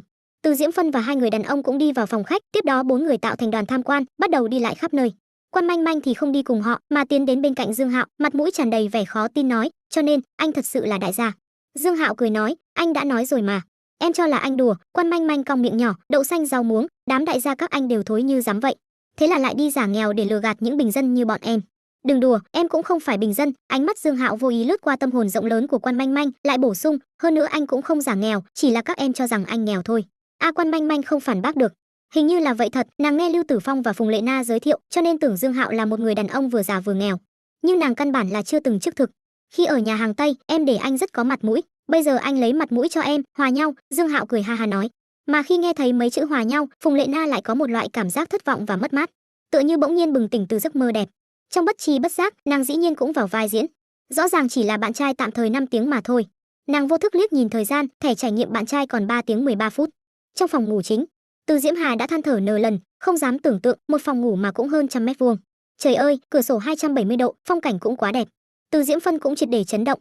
Khi Dương Hạo nói 688 m² thì bà cũng không cảm thấy gì, dù sao đây cũng chỉ là một con số lạnh giá, nhưng khi nhìn thấy vật thật thì con số 688 này thực sự là quá chấn động. Bạn sẽ hiểu 688 m² rốt cuộc đại biểu cho thứ gì, nhất là khi đây là khu vực cao cấp nhất Giang Thành. Cũng không phải đại viện mấy trăm mét vuông ở nông thôn nhà bạn có thể so sánh. Manh manh trẻ tuổi xinh đẹp, học vấn lại cao, điều kiện tốt như vậy mà tìm một người đàn ông cưới lần 2 thì đáng tiếc. Vi Dân, tôi cảm thấy cậu nói đúng, manh manh nhà ta không thể vừa vào cửa đã làm mẹ kế cho người được. Từ Diễm Hà bỗng nhiên chuyển về đề tài lúc trên xe. Nghe vậy, Từ Diễm Phân không khỏi trợn trắng mắt, bà rất hiểu chị hai của mình, hiển nhiên là có tâm tư gả con gái của mình cho Dương Hạo. Thật ra không chỉ Từ Diễm Hà động tâm, mà Từ Diễm Phân cũng bị khu nhà cao cấp này làm cho hôn mê rồi. Khi 688 m² chỉ là con số, bà còn cân nhắc đến việc con gái gả cho một người như vậy có hạnh phúc hay không. Nhưng bây giờ bà lại nghĩ, trong một căn nhà như vậy, tình huống bất hạnh nhất là thế nào? Chồng bận rộn công việc sự nghiệp, con bé sống cuộc sống giàu có thảnh thơi, ngày ngày mua sắm du lịch làm đẹp. Nếu như có con, liền tập trung vào con cái, nhưng ngày 3 bữa và nuôi trẻ đều có bảo mẫu hỗ trợ. Cho nên loại cuộc sống bất hạnh này, Từ Diễm Phân cho rằng mình cũng muốn. Đáng tiếc, bà không có cơ hội. Nhưng con gái bà có, mà bà có thể là mẹ quý nhờ con nha. Vi Dân, nếu cậu không vừa lòng với Tiểu Dương, không bằng để cho Nana nhà chị đi. Tôi và lão Phùng không để ý chuyện này, chủ yếu là Nana đã có tuổi rồi, tìm một người kết hôn lần 2 cũng rất tốt. Thấy em gái không trả lời, Từ Diễm Hà lại nhìn về phía quan Vi Dân. Loại con rể vàng này chỉ có thể ngộ mà không thể cầu, bà thật sự muốn tranh thủ giúp con gái một lần. Chuyện của bọn nhỏ vẫn để bọn nhỏ quyết định đi. Nếu manh manh thật sự thích Tiểu Dương, bọn em cũng không thể ngăn cản. Quan Vi Dân tìm bậc thang cho mình, ý nghĩ của ông cũng không khác vợ Từ Diễm Phân là mấy. Sau khi con số 688 biến thành vật thật, tâm lý cũng hơi thay đổi. Cha mẹ nào không hy vọng con cái mình sống tốt chứ? Người bình thường để ý loại chuyện ly dị và nuôi con riêng, chủ yếu là suy tính về kinh tế, có thêm một đứa bé, nhiều thêm một phần chi tiêu, sau này cũng dính đến vấn đề phân chia tài sản. Thế nhưng loại vấn đề này lại không phải vấn đề trong mắt kẻ có tiền, chỉ cần đời sau không lập nghiệp, không rơi vào bài bạc nghiện ngập, cả đời đều không lo ăn mặc. Từ Diễm Phân cảm thấy lời của chồng mình rất có trình độ, bà gật đầu phụ họa, Vi Dân nói đúng, chuyện của bọn nhỏ, để bọn nhỏ tự lựa chọn đi. Từ Diễm Phân miệng nói như vậy, nhưng trong lòng đang tính, sau khi về nhà phải dạy cho con gái một bài học, để con bé bắt chặt cơ hội này. Tuy Dương Hạo ly dị và có con riêng, nhưng một phú ông ở độ tuổi này và có ngoại hình trẻ tuổi, tuyệt đối có vô số cô bé tranh giành. Trong những kẻ có tiền bà tiếp xúc, rất nhiều đàn ông già đầy mỡ mà vẫn có rất nhiều phụ nữ trẻ vây quanh, huống chi là loại trẻ tuổi tài cao như Dương Hạo. Không cẩn thận sẽ bị người khác cướp mất, các cô bé bây giờ rất lợi hại. Thấy em gái và em rể thống nhất chiến tuyến, Từ Diễm Hà thất vọng thở dài, thật ra bà cũng biết là chỉ mình tình nguyện thôi, cho dù quan manh manh không đến với Dương Hạo, Phùng Lệ Na chưa chắc đã có thể bắt được vị phú ông trẻ tuổi này. Bởi vì điều kiện tổng hợp của con gái mình đúng không bằng cháu gái quan manh manh, quan trọng nhất là tuổi tác. Loại phú ông như Dương Hạo, suy tính đầu tiên chính là vấn đề sinh đẻ, trẻ tuổi tự nhiên sẽ có ưu thế ở mặt này. Bốn người lại đi dạo một vòng, tiếp đó tụ hợp với Dương Hạo và quan manh manh trên ban công. Ban công có tầm nhìn rất tốt, có thể bao quát toàn bộ phong cảnh hai bên bờ sông và vịnh, cảnh sông tuyệt đẹp, không có bất kỳ vật che chắn nào. Trên ban công có 2 chiếc ghế mây, nằm thưởng thức cảnh đẹp thì sướng phải biết. Tiểu Dương, nhà cháu quá rộng rồi, chỉ là tiếp theo trang trí cũng tốn không ít tiền nhỉ? Từ Diễm Hà lại than thở. Cũng được, đã nhờ bạn trang trí rồi, dự toán là 20 triệu. Dương Hạo bình tĩnh trả lời một câu, tiếp đó lại nháy mắt với quan manh manh ở bên cạnh, giống như đang nói, thế nào, có phải rất có mặt mũi không? Quả nhiên, hắn trang bức cực kỳ thành công. Nghe thấy con số 20 triệu này, bốn người đều trợn tròn mắt, ngay cả quan Vi Dân trầm ổn cũng yên lặng hít một hơi khí lạnh. Nghe đi, người có tiền nói chuyện thế nào? Trang trí phần mềm cho một căn nhà lại cần 20 triệu. Đây là chuẩn bị rát gạch vàng à? Tiểu Dương, trang trí phần mềm mà hết tận 20 triệu sao? Từ Diễm Hà không nhịn được mà hỏi một câu. Dương Hạo sờ cằm, ra vẻ nói, chắc là được, hôm nay mua giường đã hết hơn 2 triệu. Khi ở nhà hàng Tây, Mạnh Trà Trà đã gửi ảnh biên lai cho hắn, phía trên là 2,4 triệu, nói là đã mua giường. Tuy sau cuộc điện thoại kia, Tiểu Trà Trà không quấy rầy hắn nữa, nhưng vẫn rất nhiệt tình, đại khái là để chứng minh mình không tham ô. Thật ra Mạnh Ngọc Ngọc cũng không có ý nghĩ tham ô thật, nàng có người thông minh, sẽ không vì cái nhỏ mà mất cái lớn. Nhưng sau khi Dương Hạo nói bỏ hơn 2 triệu để mua giường, mấy người lại yên lặng, mặt trừ vẻ khiếp sợ ra thì chỉ còn có phức tạp. Người ta mua giường đã mất hơn 2 triệu, mà nhà của họ cũng chỉ có giá hơn 2 triệu thôi. Giường 2 triệu, coi như cho tôi cũng không dám ngủ, nếu hỏng thì sẽ đau lòng chết, còn đáng tiền hơn cả mạng tôi rồi. Sửng sốt một lát, Từ Diễm Hà lại tự giễu, không khoa trương như gì hay nói đâu, sau này có cơ hội lại đến nhà chơi. Dương Hạo vẫn rất thích vị dì hai Từ Diễm Hà này, bởi vì bà là một vai phụ tốt, có thể giúp hắn trang bức. Mấy người lại trò chuyện xoay quanh chuyện nhà cửa một lúc, tiếp đó liền kết thúc quá trình tham quan, đi đến phố thương mại Tinh Vân ở bên cạnh, tìm một quán cơm xa hoa và riêng tư. Trùng hợp là phía trước đối diện lại là cửa hàng mà Dương Hạo chuẩn bị mở tiệm lẩu. Cửa hàng nơi này rất đắt đúng không? Dì hai Từ Diễm Hà vẫn là vai phụ rất chuẩn, đã chuyển đề tài đến giá cả cửa hàng ở đây. Thật ra bà cũng thuận miệng nói mà thôi, cũng không nghĩ sẽ nhận được đáp án. Phùng Trường Phú nói tiếp, nhất định một cửa hàng này ít nhất cũng phải mấy triệu. Dương nói hơi ít rồi, Dương Hạo cười ha ha nói. Mấy triệu còn ít? Phùng Trường Phú giật mình nhìn Dương Hạo, mấy người còn lại cũng nhìn về phía hắn. Dương Hạo chỉ cửa hàng của mình ở bên ngoài cửa sổ phòng riêng, mọi người thấy cửa hàng bên kia không? 15 triệu, đắt thế á? Lại tận 15 triệu. Mấy người lại than thở một phen. Mà vai phụ tiêu chuẩn Từ Diễm Hà lại nói, "Tiểu Dương, sao cậu biết cửa hàng bên kia 15 triệu?" Dương Hạo cười nói, "Bởi vì đó là của cháu mà, của cậu." Chuyện này, mấy người đưa mắt nhìn nhau, không ngờ người ta vẫn còn một cửa hàng 15 triệu ở đây. Nhưng nghĩ lại cũng đúng, một người có thể bỏ 20 triệu để trang trí phần mềm cho căn nhà, sở hữu một cửa hàng như vậy cũng là bình thường. Thậm chí nếu bây giờ Dương Hạo nói cả con đường này đều là của hắn, mấy người có lẽ cũng không nghi ngờ. Bởi vì thân phận đại gia của Dương Hạo đã in sâu vào trong lòng họ rồi. Quan Manh Manh ngồi cạnh Dương Hạo thì đã chết lặng, nàng nhìn vị bạn trai tạm thời này một chút, nàng nhớ mục đích của mình khi tìm Dương Hạo làm bạn trai tạm thời, hình như là để chọc tức mẹ mình. Nhưng bây giờ, kịch bản đã phát triển theo hướng ngược lại, mẹ mình chẳng những không giận, trái lại còn nhìn Dương Hạo với ánh mắt mẹ vợ nhìn con rể. Thế nhưng thẻ trải nghiệm bạn trai chỉ còn hơn 2 tiếng. Sau đó phải làm sao? Sao nào, bạn trai tạm thời không làm em mất mặt chứ? Lại trang bức một phen, Dương Hạo nhỏ giọng tranh công với Quan Manh Manh. Thật tuyệt, quá lợi hại. Quan Manh Manh chết lặng giơ ngón tay cái lên, trong lòng thì điên cuồng đậu xanh rau muống, anh không mất mặt, nhưng sau này tôi phải làm sao? Tôi đi đâu tìm con rể có giá trị bản thân hơn 100 triệu cho họ? Không cầm kịch bản ly dị nuôi con, lại nghèo lại già của anh đi. Dĩ nhiên lại tự ý đổi kịch bản. Ông già đáng giận. Khi Quan Manh Manh đang yên lặng chửi bới, Dương Hạo lại nhân được WeChat của Mạnh Ngọc Ngọc, nói là lát nữa giường sẽ chuyển đến, hỏi thăm Dương Hạo có muốn qua nhận không, hay là để nàng đi qua. Lúc này Dương Hạo không đi được, hơn nữa hắn cũng không muốn quản mấy việc này, nên bảo Mạnh Ngọc Ngọc đi qua nhận, sau đó gửi mật khẩu nhà cho nàng. Sau này nàng phải phụ trách việc trang trí nhà, nên tự nhiên phải cho nàng biết mật khẩu nhà. Mà Mạnh Trà Trà lấy được mật khẩu thì vui mừng không thôi. Trong phòng, người bạn trai tạm thời là Dương Hạo coi như tận chức tận trách, uống khá nhiều rượu với Quan Vi Dân và Phùng Trường Phú. Bữa cơm này ăn uống rất vui sướng. Lúc sắp 8 giờ mới tan cuộc. Từ Diễm Phân thanh toán bữa cơm này. Dương Hạo đương nhiên sẽ không tranh, dù sao hắn cũng chỉ là diễn viên, hơn nữa còn là diễn viên sắp hết vai diễn. Bởi vì tất cả mọi người đều uống rượu, không thể không gọi hai tài xế đến lái thay. Chờ 4 vị trưởng bối lên xe, Quan Manh Manh mới tiến lại gần Dương Hạo, nàng ngửa đầu nhìn vị bạn trai sắp hết hạn này, tiếp đó đưa tay ôm lấy hắn, "Đến thời gian rồi, vậy tạm biệt nha." Dương Hạo có 5-6 phần say, vỗ vỗ gáy Quan Manh Manh, cười hì hì hỏi, "Diễn tốt không?" "Diễn rất tốt." Họ đều tin sái cổ, nhưng 12 giờ rồi, lọ lem phải về nhà, tạm biệt, bạn trai. Quan Manh Manh buông tay, lùi về sau 2 bước, tiếp đó vẫy vẫy tay với Dương Hạo. Lúc còn ở trong phòng riêng, 4 vị trưởng bối đã thảo luận việc kết hôn rồi, khiến cho Quan Manh Manh bất chi bất giác cũng rơi vào đó. Dưới bầu không khí đó, nàng có một loại ảo giác người đàn ông này chính là bạn trai mình, thậm chí là vị hôn phu. Cho nên, lúc này tâm trạng của nàng có chút phức tạp. Nhưng giả chính là giả, phim ảnh có hay đến đâu thì cũng sẽ có hồi kết. Nàng để lại cho vị bạn trai hết hạn này một nụ cười sán lạn, sau đó quay người lên xe. Dương Hạo không đi ngay, mà đứng vẫy chào mọi người. Lúc này hắn đã có chút hiểu đám diễn viên vì đóng phim mà sinh tình, đừng nói là sớm chiều ở chung như tình nhân trong mấy tháng, mà chỉ mấy canh giờ này thôi, cô bé Quan Manh Manh này đã để lại chút dấu tích trong lòng hắn rồi. Tất nhiên, có rơi vào trong đó hay không phải nhìn khuôn mặt, dáng người và tính cách của diễn viên. Nếu như diễn viên là mỹ nữ cấp bậc như Hoa, vậy Dương Hạo tuyệt đối có thể tâm như chỉ thủy, ngồi trong lòng mà không loạn. Khoan đã, nếu là như Hoa, vậy thì mình CMN còn lâu mới nhận vai đó. Cho nên loại giả thiết này căn bản là không thể xuất hiện. Dương Hạo nghĩ tới đây, bỗng nhiên nhớ Mạnh Ngọc Ngọc nói giường đã đưa đến, thật ra Dương Hạo cũng tò mò về 3 chiếc giường đắt đỏ như vậy thì sẽ có dáng vẻ ra sao. Thế là hắn đi bộ về khuôn viên, lại đi vào căn nhà mà mình chưa vào ở. Nhưng sau khi vào nhà, hắn phát hiện đèn trong phòng khách lại sáng. Tiếp đó giọng nói của Mạnh Ngọc Ngọc truyền ra từ phòng ngủ chính, "Là Dương đại ca sao?" "Là tôi." Dương Hạo đáp một câu, đi xuyên qua phòng khách đến phòng ngủ chính, tiếp đó liền nhìn thấy Mạnh Ngọc Ngọc đang loay hoay mấy chậu cây xanh. Tuy người bán nói giường không có FOOC manzehit, nhưng tôi cảm thấy vẫn có thể bày thêm một ít cây xanh, làm sạch không khí trước khi Dương đại ca vào ở. Mạnh Ngọc Ngọc cười nói, vất vả rồi." Dương Hạo khẽ gật đầu, tiếp đó lại nhìn vào chiếc giường to lớn trong gian phòng. Vẻ ngoài của cái giường này không có gì mới lạ, phía trên có phủ một lớp đệm dày 10 cm, mà Dương Hạo lại biết logo phía trên nệm. Hastons, Hermes trong giới chăn ga gối đệm, chiếc nệm đắt nhất thậm chí có giá mấy triệu. Nhưng Mạnh Ngọc Ngọc khẳng định sẽ không mua loại đặt riêng đó, bởi vì phải đặt trước rất lâu, hơn nữa tiền Dương Hạo đưa nàng cũng không đủ. Nhưng cho dù là nệm bình thường của thương hiệu này, nghe nói cũng cực kỳ thoải mái, vượt qua tưởng tượng. "Dương đại ca, cái nệm này rất thoải mái, hơn nữa còn có rất nhiều chức năng, tôi biểu diễn cho anh xem." Mạnh Ngọc Ngọc nói xong liền nằm lên giường, tiếp đó bày ra mấy tư thế rất khiêu gợi, miệng thì nũng nịu, "Rất thoải mái nha, cực kỳ dễ chịu, hơn nữa còn có thể kết nối với điện thoại, có mấy chục loại hình thức khác nhau." Nói Mạnh Trà Trà đang giới thiệu nệm, còn không bằng nói là nàng đang quyến rũ. Các tư thế nàng thể hiện đều có sức tấn công rất mạnh, thậm chí còn phát huy ra sở trường vũ đạo của nàng. "Dương đại ca, anh cũng đến thử xem, cực kỳ thoải mái nha." Thấy ánh mắt nóng bỏng của Dương Hạo, Tiểu Trà Trà nằm nghiêng trên giường, nhẹ nhàng ngoắc ngoắc ngón tay, khuôn mặt xinh đẹp mang theo nụ cười nhàn nhạt. Thấy thế, Dương Hạo vốn đã say 5-6 phần, lập tức máu dồn lên não. Mà khi hắn chuẩn bị hành động, đèn trong phòng ngủ chợt tắt rụp. Dương Hạo hơi sững sờ, còn tưởng chập điện. Kết quả, ngay sau đó, một thân thể mềm mại nhào vào trong ngực hắn.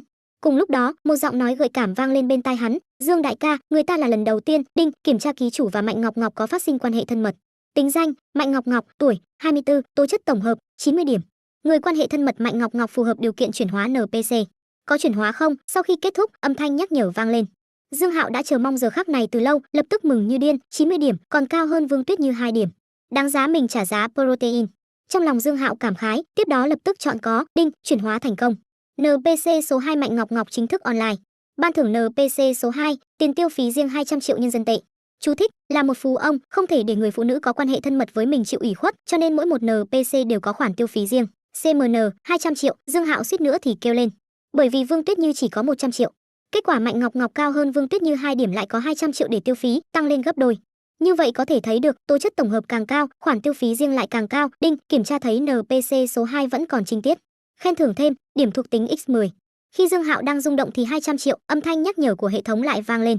Dương Hạo đầu tiên là giật mình, tiếp đó vô thức nhìn Mạnh Ngọc Ngọc bên cạnh một chút. Tiểu trà trà này dĩ nhiên lại không nói dối. Việc Mạnh trà trà không có kinh nghiệm gì, đúng là để Dương Hạo bất ngờ. Hắn căn bản không ngờ tiểu trà trà còn có loại giác ngộ này, dưới hoàn cảnh xã hội bây giờ, đúng là rất hiếm thấy. Cho nên mới nói, không thể để vẻ ngoài mê hoặc, có vài phụ nữ nhìn qua phóng đãng đảm đang, nhưng thực tế còn chưa sờ vào gậy bao giờ, mà có vài phụ nữ nhìn qua điềm đạm nho nhã, thực tế lại là thợ săn chuối. Dương Hạo ôm Mạnh Ngọc Ngọc, mổ nhẹ lên gương mặt đỏ ửng của nàng một cái. Mạnh Ngọc Ngọc mang đến cho hắn một niềm vui bất ngờ. 10 điểm thuộc tính. Thứ này còn khó kiếm hơn tiền, nhưng lần này không thể dài hơn nữa, nếu như 28 cm, vậy thì vui lớn rồi. Dương Hạo mở hệ thống, nhìn chỉ số một chút. Khỏe mạnh 70, trí lực 78, võ lực 65, chiều cao 1m82, cân nặng 91 kg, chiều dài 18 cm. Đây là những thứ có thể thay đổi bằng điểm thuộc tính, mà đối với một người đàn ông trung niên mà nói, khỏe mạnh tự nhiên đặt ở hàng đầu. Cho nên, Dương Hạo tăng 6 điểm vào khỏe mạnh, 4 điểm còn lại thì tăng vào trí lực. Đinh, điểm thuộc tính có hiệu lực. Khỏe mạnh 76, 100 điểm sẽ có bất ngờ. Trí lực 82, 100 điểm sẽ có bất ngờ. Nis, nhưng mà không thể nói rõ là bất ngờ gì sao? Lúc này, Mạnh Ngọc Ngọc trong ngực Dương Hạo chợt lên tiếng hỏi, "Dương đại ca, tối nay anh sẽ ở với em chứ?" Chúng ta tìm một khách sạn đi." Vừa rồi Lý Mạn Nhi gửi tin nhắn cho Dương Hạo, nói Hề Hề đã ngủ gật ở nhà nàng, bảo hắn sáng mai đến đưa Hề Hề đi nhà trẻ là được. Cho nên tối nay Dương Hạo tự do, hơn nữa hắn cũng có thể hiểu được nội tâm của Mạnh Ngọc Ngọc bây giờ. Tiểu Trà Trà dù sao cũng là lần đầu tiên, tự nhiên sẽ có tâm lý ỷ vào hắn. Mà trong nhà không có chăn gối, cũng không có đồ tắm rửa, không thích hợp ngủ lại. Thấy Dương Hạo đáp ứng, Mạnh Ngọc Ngọc rất là vui vẻ, còn dùng sức hôn lên mặt Dương Hạo. Sau khi đỡ hơn một chút, vê mặc quần áo tử tế, hai người rời khỏi Tinh Vân Loan. Đây là khu dành cho giới nhà giàu, gần đây có một khách sạn Shangri-La. Dương Hạo trực tiếp lấy một phòng tổng thống, một đêm 12.888. Không hề đau lòng, dù sao vẫn còn 200 triệu dành cho Mạnh Ngọc Ngọc kìa. Mạnh Ngọc Ngọc thì lại rất cảm động, dưới cái nhìn của Tiểu Trà Trà, Dương đại ca đang cho nàng một đêm đầu tiên hoàn mỹ. Sau này nhớ lại, mình và Dương đại ca đã vượt qua buổi chiều đầu tiên ở phòng tổng thống Shangri-La. Phòng tổng thống có quản gia riêng, đối phương nhiệt tình đưa hai người đến cửa phòng. "Hai vị khách quý có bất cứ vấn đề gì đều có thể gọi cho tôi bất cứ lúc nào, phục vụ ngài 24/24." Quản gia để lại danh thiếp, chờ hai người vào phòng rồi mới rời đi. Cùng lúc đó, quan gia Từ Diễm Phân đang tận tình dạy con gái. "Manh Manh, con nhất định phải nắm lấy cơ hội này. Người có điều kiện tốt như Tiểu Dương, có đánh đèn lồng cũng không tìm thấy đâu." "Không thấy gì hai con cũng đang nhìn chằm chằm à, nếu không phải Lệ Na không có điều kiện tốt như con, gì hai con thật sự sẽ cướp đấy." Lúc này, Quan Manh Manh vừa mới tắm rửa xong, nàng mặc áo ngủ hình phim hoạt hình, nhưng vì quy mô trước ngực quá lớn nên hình ảnh trên áo bị biến thành phiên bản blur. Nhưng nàng đang ở phòng mình nên không quan trọng. "Biết rồi, trên đường về mẹ đã nói mấy lần rồi, con muốn đi ngủ, ngày mai còn phải đi làm." Quan Manh Manh bắt đầu đuổi người, thực sự không muốn nghe mẹ lải nhải nữa. Nếu con có thể gả cho Tiểu Dương, sau này không cần đi làm, mỗi ngày ngủ đến lúc tỉnh, có rất nhiều thời gian để hoàn thành mấy cái giấc mơ vớ vẩn kia của con. Từ Diễm Phân lại mượn đề tài để nói chuyện của mình. "Chính ủy Từ, mẹ không cần làm dạy con, mẹ ở nơi này thì làm sao con có thời gian tâm sự với Dương đại ca." Quan Manh Manh cũng cạn lời với mẹ mình. Nhưng lời này của nàng cũng có đạo lý. Từ Diễm Phân giật mình vỗ đầu một cái, có đạo lý, con nói chuyện với người ta cẩn thận một chút." Dặn dò xong, Từ Diễm Phân cuối cùng cũng rời khỏi phòng con gái. Mà Quan Manh Manh thì thở phào một hơi, lúc trước mẹ vẫn luôn thúc giục nàng đi xem mắt, bây giờ thì hay rồi, trực tiếp giục nàng kết hôn. Thế nhưng, vị Dương đại ca kia chỉ là bạn trai tạm thời mà thôi, còn là loại hết hạn. Nàng mở WeChat tìm ảnh chân dung của Dương Hạo. Hai người tuy add WeChat nhưng khung chat vẫn trống rỗng. Nàng nghĩ một chút, tiếp đó gửi một tin nhắn, "Bạn trai hết hạn, ngủ ngon." Gửi xong, nàng đổi ghi chú của Dương Hạo thành "bạn trai hết hạn." Chờ một lát, vị bạn trai hết hạn này vẫn không trả lời. Quan Manh Manh lại mở khung chat của Phùng Lệ Na, "Chị vẫn ở ngoài à?" Nàng chuẩn bị tìm hiểu tình hình của Dương Hạo qua chị họ. Mà lúc này, Phùng Lệ Na và Lưu Tử Phong đang lên taxi trở về nhà. Lưu Tử Phong bị đồng nghiệp chuốc say, đã ngủ thiếp đi. Phùng Lệ Na cũng say 6-7 phần, nàng đang hơi buồn bực khi nhìn đám bạn bè nhắn lại trong nhóm. Đại khái khoảng 1 tiếng trước, nàng đăng quả sinh nhật của mình lên vòng bạn bè. Trong đó, quý giá nhất chính là túi xách LV do Lưu Tử Phong tặng, giá khoảng 20.000. Các món quà còn lại thì tương đối rẻ, đều là nước hoa, son, vân vân. Nhưng có hai tin nhắn khiến nàng chú ý. Tiểu ảnh, oa, ly giữ nhiệt titanium. Tiêu xài một chút, chị Na, ai mà giàu vậy, tặng ly giữ nhiệt hơn 3.000. Sau khi thấy hai tin nhắn này, Phùng Lệ Na vội vang lên mạng tìm hiểu, tiếp đó liền kinh ngạc. Bởi vì cái ly giữ nhiệt này đúng là hơn 3.000. Nàng còn tưởng Dương Hạo chỉ tặng một món quà nhỏ, không ngờ lại đắt như vậy. Mà trên thực tế, Dương Hạo cũng không biết cái ly giữ nhiệt này lại đắt như vậy, hắn còn tưởng chỉ 100, 200. Vừa hay em họ Quan Manh Manh lại nhắn tin, Phùng Lệ Na trực tiếp hỏi, Manh Manh, em biết ly giữ nhiệt anh Hạo tặng bao nhiêu tiền không? Đầu bên kia, Quan Manh Manh trả lời vấn đề của nàng, mà hỏi ngược lại, chị Nana, chị biết nhà Dương đại ca ở đâu không? À, không biết, sao thế? Phùng Lệ Na hơi nghi ngờ. Nhà anh ấy ở Tinh Vân Loan, hơn nữa còn là loại 688 mét vuông. Quan Manh Manh cũng không vòng vo, trực tiếp công bố đáp án. Cái gì? Tinh Vân Loan 688 mét vuông? Thật hay giả, Lưu Tử Phong chưa từng nhắc đến. Là một người tiêu thụ Porsche, Phùng Lệ Na tự nhiên biết Tinh Vân Loan, hơn nữa theo nàng hiểu bạn trai mình, nếu anh em tốt giàu có như vậy, Lưu Tử Phong đã nói khoác từ lâu rồi. Đương là thật, nếu không tin chị cứ hỏi mẹ chị. Hôm nay bọn em đến tham quan, hơn nữa bây giờ mẹ con còn đang giục em kết hôn với Dương đại ca, Quan Manh Manh bất đắc dĩ nói. Anh Hạo lại là phú ông ở trong Tinh Vân Loan. Cái này quá khó tin, Phùng Lệ Na vốn đang có 6-7 phần men say, lúc này trực tiếp tỉnh rượu. Chẳng qua là, nếu đối phương có thân phận như vậy, hình như tặng nàng một cái ly giữ nhiệt hơn 3.000 cũng là chuyện bình thường nhỉ. Phùng Lệ Na lại hỏi Quan Manh Manh về tình hình cụ thể, tiếp đó cũng kết luận Dương Hạo chính là đại gia thật. Nàng cúp máy, sau đó ra sức đẩy Lưu Tử Phong bên cạnh, kết quả đẩy thế nào cũng không tỉnh. Lúc này Phùng Lệ Na lại nghĩ, nếu bạn thân của bạn trai mình là đại gia ẩn, như vậy bạn trai của nàng có thể cũng là một đại gia ẩn không? Hai anh em họ đang giả heo ăn thịt hổ. Nói không chừng bạn trai mình cũng có nhà ở Tinh Vân Loan. Nếu thật sự như vậy, thế thì rất nhiều phú quý sẽ phủ xuống đầu nàng. Nghĩ tới đây, Tinh Vân Loan lại thấy hơi kích động. Về đến nhà Lưu Tử Phong, Phùng Lệ Na dìu đối phương vào nhà vệ sinh, nôn một trận xong, Lưu Tử Phong cuối cùng cũng tỉnh táo một chút. Nhưng sau khi con hàng này tỉnh, liền kéo Phùng Lệ Na làm một lần tình yêu thăng hoa, mà Phùng Lệ Na cũng cực kỳ phối hợp. Khi gian phòng bình tĩnh lại, Phùng Lệ Na ôm Lưu Tử Phong hỏi, Hani, lúc này thì anh mới dẫn em đến khu nhà cao cấp Tinh Vân Loan. Tinh Vân Loan cái gì? Lưu Tử Phong sửng sốt. Đừng giả bộ, em biết hết rồi. Phùng Lệ Na nghiêng người, dùng thế cưỡi ngựa xem hoa xuống bạn trai, không nói đúng không, để em xem anh có chịu nổi hay không. 3 giờ sáng, trên app Tiểu Hồng Thư xuất hiện một bài đăng mới, tiêu đề là tra khảo một đêm, bạn trai cũng không thừa nhận mình là phú ông, nên làm gì bây giờ? Online chờ, rất cấp bách. Sáng sớm hôm sau, đinh, nhiệm vụ NPC số 2 đổi mới. Nội dung, ước mơ nho nhỏ. NPC số 2 muốn một trung tâm huấn luyện nhảy múa thuộc về mình. Ban thưởng, nước thuốc cường thận X1. Chú 1, cảm thấy thân thể bị móc rỗng không? Một bình nước thuốc cường thận sẽ giúp bạn trở về đỉnh cao. Chú 2, thuộc tính kèm theo, kháng lực cộng 1. À, đây là phần thưởng gì? Thân thể mình mạnh như vậy, còn cần cái đồ chơi này. Hệ thống ngu xuẩn. Dương Hạo điên cuồng diss, nhưng trong đầu lại nhớ đến Vương Tú Tú, cô bé này làm môi giới bất động sản, chắc là sẽ có tin tức ở lĩnh vực này. Nhìn Mạnh Ngọc Ngọc bên cạnh, đối phương vẫn ngủ say. Tối hôm qua ở phòng tổng thống hơn chục ngàn một đêm, tuân theo lý niệm không lãng phí, Dương Hạo lại cảm nhận dáng người mềm mại của sinh viên trường múa, cho nên hắn cảm thấy một trung tâm huấn luyện múa là cần thiết. Múa nhất định phải tập nha, không thể bỏ bê. Thế là Dương Hạo mở WeChat và gửi tin cho Vương Tú Tú, nói yêu cầu của mình. Mà lúc này, hắn mới nhìn thấy tin nhắn tối qua của Quan Manh Manh, cô bé này thế mà lại gọi mình là bạn trai hết hạn, thật ngây thơ. Hắn thuận tay trả lời, bạn gái hết hạn, sáng sớm tốt lành. Dương Hạo không gọi Mạnh Ngọc Ngọc đang ngủ say, một mình rời khỏi khách sạn. Hắn đi nhà hàng Tây hôm qua để lấy xe, tiếp đó đến tiểu khu Phong Hoa để đón Hề Hề và Lý Mạn Nhi. Ba ba, tối hôm qua con ngủ trong chăn của dì, trên người dì rất thơm, lần sau cha cũng ngủ trong chăn dì đi. Sau khi lên xe, Hề Hề liền khoe khoang chuyện ngày hôm qua. Nhưng lời nói như lang như hổ của tiểu nha đầu này khiến cho Dương Hạo và Lý Mạn Nhi đều ngây người sau còn đỏ bừng cả mặt. Đồng ngôn vô kỵ, Dương Hạo cười lắc đầu. Trong lòng thì cho Hề Hề một like, rất hiểu chuyện, có đồ tốt biết chia sẻ với ba ba. Không uổng công mình yêu con gái bảo bối. Mạn Nhi, lát nữa gửi địa chỉ bữa tiệc tối nay cho anh. Tòa soạn của Lý Mạn Nhi ở ngay bên cạnh tiểu khu Phong Hoa, cho nên rất nhanh đã đến nơi. Trước khi xuống xe, Dương Hạo lại dặn dò một câu. Hôm nay là sinh nhật cô em vợ này, hệ thống còn ban bố một nhiệm vụ. Tuy nhiên, đến Jiup Dương Hạo vẫn chưa chọn được quà. Bởi vì phần thưởng kết nối với mức độ bất ngờ của Lý Mạn Nhi, nàng càng bất ngờ thì phần thưởng càng phong phú, nên Dương Hạo vẫn rất cẩn thận khi chọn quà. Ok, Lý Mạn Nhi lên tiếng, tiếp đó mở cửa bước xuống xe, đứng vẫy tay chào tạm biệt Dương Hạo và Hề Hề. Chờ xe đi xa, nàng mới quay người đi vào trong tòa soạn, nhưng lại bị người gọi lại. Hơn nữa còn là một giọng nói hết sức quen thuộc. Lý Mạn Nhi vô thức xoay người, tiếp đó liền nhìn thấy chị gái Lý Mạn Thù. Người sau cầm một túi mua sắm, bước nhanh đến trước mặt Lý Mạn Nhi, sau đó nhét túi mua sắm vào tay em gái. Mạn Nhi, sinh nhật vui vẻ. À, cảm ơn chị. Dù sao cũng là chị em ruột, sáng sớm chị gái đã chạy đến tặng quà, Lý Mạn Nhi tự nhiên không tiện từ chối. Người đưa em đến là ai vậy? Mạn Nhi, có phải em hẹn hò rồi không? Thật ra Lý Mạn Thù đã đến từ lâu, vừa rồi nàng ăn sáng ở một tiệm gần tòa soạn, vừa hay nhìn thấy Lý Mạn Nhi đi xuống xe, nên nàng mới vội vàng kết thúc bữa sáng, tranh thủ thời gian đi qua. Không có, em không có thời gian yêu đương, Lý Mạn Nhi quả quyết lắc đầu. Mạn Nhi, thật ra chị không có ý can thiệp vào chuyện yêu đương của em. Nhưng là người từng trải, chị có vài lời khuyên cho em, nếu như yêu đương thì nhất định phải đặt nhân tố kinh tế lên hàng đầu, tuyệt đối đừng đi theo con đường của chị. Lý Mạn Thù rất nghiêm túc khuyên bảo. Nhưng Lý Mạn Nhi lại không thích nghe mấy lời này, nàng phản bác, nếu chị không rời khỏi anh rể, bây giờ chị có thể rất sung sướng. Em còn trẻ, em không hiểu, chuyện không giống như em nghĩ, hôn nhân cũng không đơn giản như vậy. Lý Mạn Thù ra vẻ người từng trải, nhưng nàng cũng biết em gái oán trách mình bỏ chồng bỏ con, cho nên lập tức chuyển chủ đề. Em còn chưa nói ai đưa em đến, cho dù không phải bạn trai, chắc hẳn cũng là người theo đuổi đúng không? Chị có thể tham mưu cho em. Lý Mạn Nhi lắc đầu, không cần, là anh rể đưa em đến. À, Lý Mạn Thù giật mình, sao lại là anh ta? Chiếc xe kia có vẻ rất đắt. Nàng ở trong tiệm ăn sáng cũng không nhìn thấy logo trên xe, nhưng xe to như vậy, nhìn qua là biết không rẻ. Bây giờ anh rể đã có sự nghiệp, sống rất tốt. Lý Mạn Nhi vẫn có oán niệm với người chị này, nhịn không được mà muốn tiết lộ một ít tình hình của Dương Hạo gần đây. Sự nghiệp của mình, sự nghiệp gì? Lần này Lý Mạn Thù đến đưa quà sinh nhật cũng là vì tìm hiểu tình hình của Dương Hạo, bởi vì cuộc gặp ngày hôm qua thật sự đã kích thích nàng. Rõ ràng là một người đàn ông ly dị nuôi con một mình, lại còn mắc nợ trên người, sao lại còn có nhiều phụ nữ trẻ tuổi đi theo, nàng thật sự không hiểu nổi. Cụ thể thì em không rõ, nhưng anh rể tốt hơn trước kia nhiều. Lý Mạn Nhi nói xong lại nhìn thời gian, nói, em phải vào làm rồi.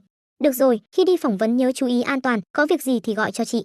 Thật ra Lý Mạn Thù cũng phải đi, sau khi phân rõ giới hạn với Thẩm Minh Sơn, nàng được điều đi chi nhánh công ty, nhưng lại làm chuyên ngành của nàng, thiết kế.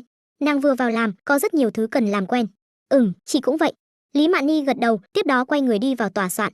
Lý Mạn Thù thì gọi một chiếc taxi chạy đến đơn vị, sau khi lên xe, nàng lại lên mạng tìm kiếm về các loại xe SUV kia.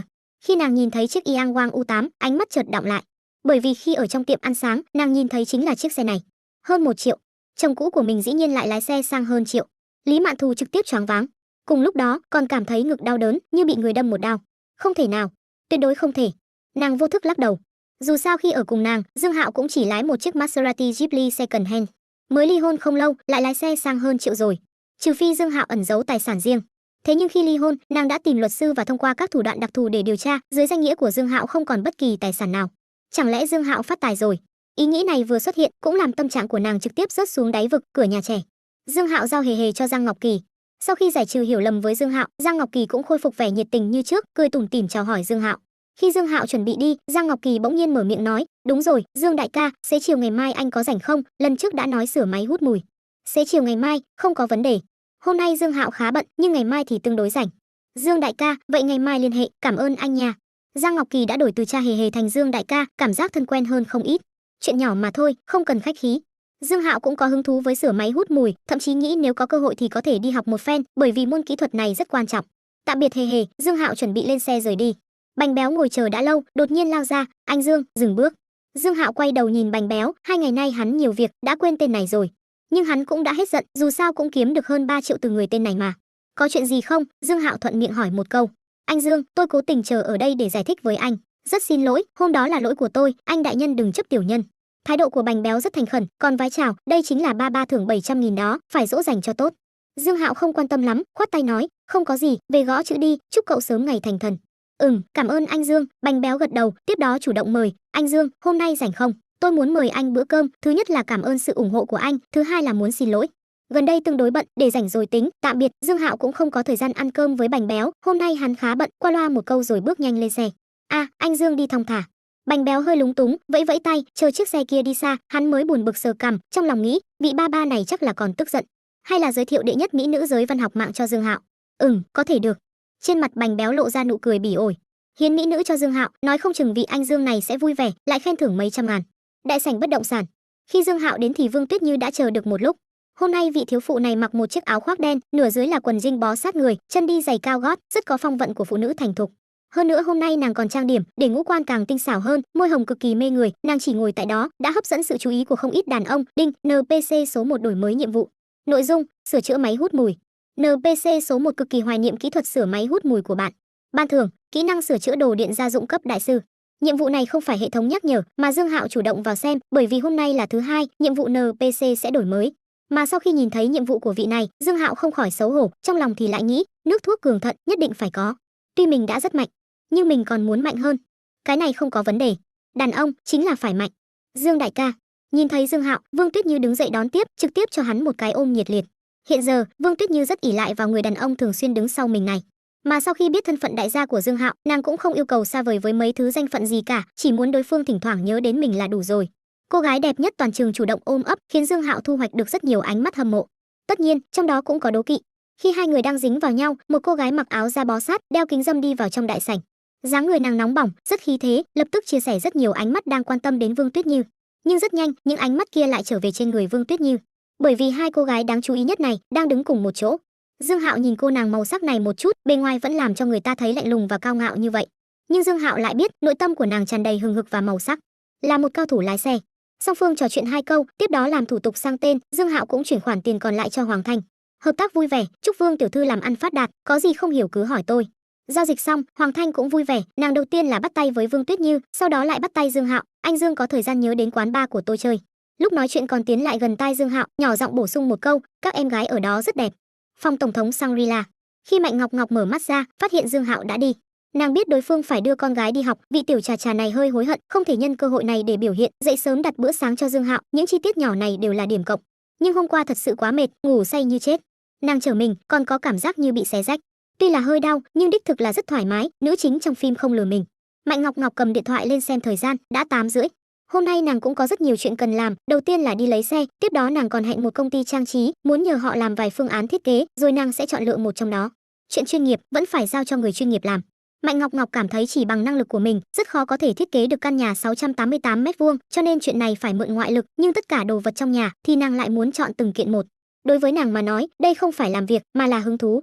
Bởi vì quá trình mua sắm cực kỳ thoải mái, khách hàng tiêu phí như nàng được phục vụ cực kỳ chu đáo, còn có thể hưởng thụ ánh mắt hâm mộ của mọi người xung quanh, lòng hư vinh cũng được thỏa mãn. Nàng mở WeChat, phát hiện có rất nhiều tin nhắn chưa đọc. Đại bộ phân là do Vu Lệ Lệ gửi đến. Ngọc Ngọc, cậu ở đâu thế, sao đêm không về? Ngọc Ngọc, cậu đang ở cùng anh Dương à? Ngọc Ngọc, đã nói hôm nay đi lấy xe mà, cậu đâu rồi? Này, không trả lời là mình báo cảnh sát đó. Tin nhắn cuối cùng là từ nửa tiếng trước, Mạnh Ngọc Ngọc trực tiếp video call cho Vu Lệ Lệ. Đối phương nghe máy rất nhanh, mình còn tưởng cậu mất tích, nếu không có tin tức, mình báo cảnh sát thật đấy. À, cậu đang ở khách sạn thật. Thông qua video, Vu Lệ Lệ có thể thấy Mạnh Ngọc Ngọc đang nằm trên giường, đầu giường phía sau cực kỳ hoa lệ và xinh đẹp, nhưng chân gối thì vừa nhìn đã biết là khách sạn. Cậu muốn đi qua đây không? Có thể ăn sáng ở khách sạn, sau đó lại đi lấy xe. Phòng tổng thống có 3 bữa cơm và trà chiều, chỉ cần bạn muốn thì có thể báo cho quản gia, đối phương sẽ chuẩn bị đầy đủ. Mạnh Ngọc Ngọc cũng biết phục vụ này, nhưng chưa từng được thể nghiệm. Khách sạn nào, mình tới ngay. Hôm nay Vu Lệ Lệ cố tình xin nghỉ, chính là muốn đi xem Mạnh Ngọc Ngọc có thể lấy xe hay không. Nhưng bây giờ nàng lại tò mò về một chuyện, nàng và Mạnh Ngọc Ngọc cùng thuê đến giờ, đây là lần đầu đối phương không về ngủ. Hơn nữa còn ở khách sạn, vậy tối hôm qua nhất định là có chuyện rồi. Nàng cảm thấy rất hứng thú với chuyện này. Mạnh Ngọc Ngọc báo vị trí cho Vu Lệ Lệ, tiếp đó kết thúc video. Nàng để vị bạn thân nhựa plastic Vu Lệ Lệ này đến đây ăn sáng, tự nhiên cũng là để khoe khoang. Đây chính là phòng tổng thống Shangri-La, hơn chục ngàn một đêm đấy. Mà tất cả bạn trai cũ của Vu Lệ Lệ, nhiều nhất là dẫn nàng đến mấy nhà nghỉ vài trăm đồng, có người keo kiệt thậm chí còn không thèm thuê nhà nghỉ. Trong lúc chờ Vu Lệ Lệ, Mạnh Ngọc Ngọc gọi điện thoại cho quản gia, đặt trước 2 bữa sáng sang chảnh, lại nói cho khách sạn biết là có khách sẽ đến thăm. Xong xuôi nàng mới đi tắm rửa, đồ rửa mặt trong phòng tổng thống đều là hàng xa xỉ, hơn nữa còn có thể đóng gói mang về.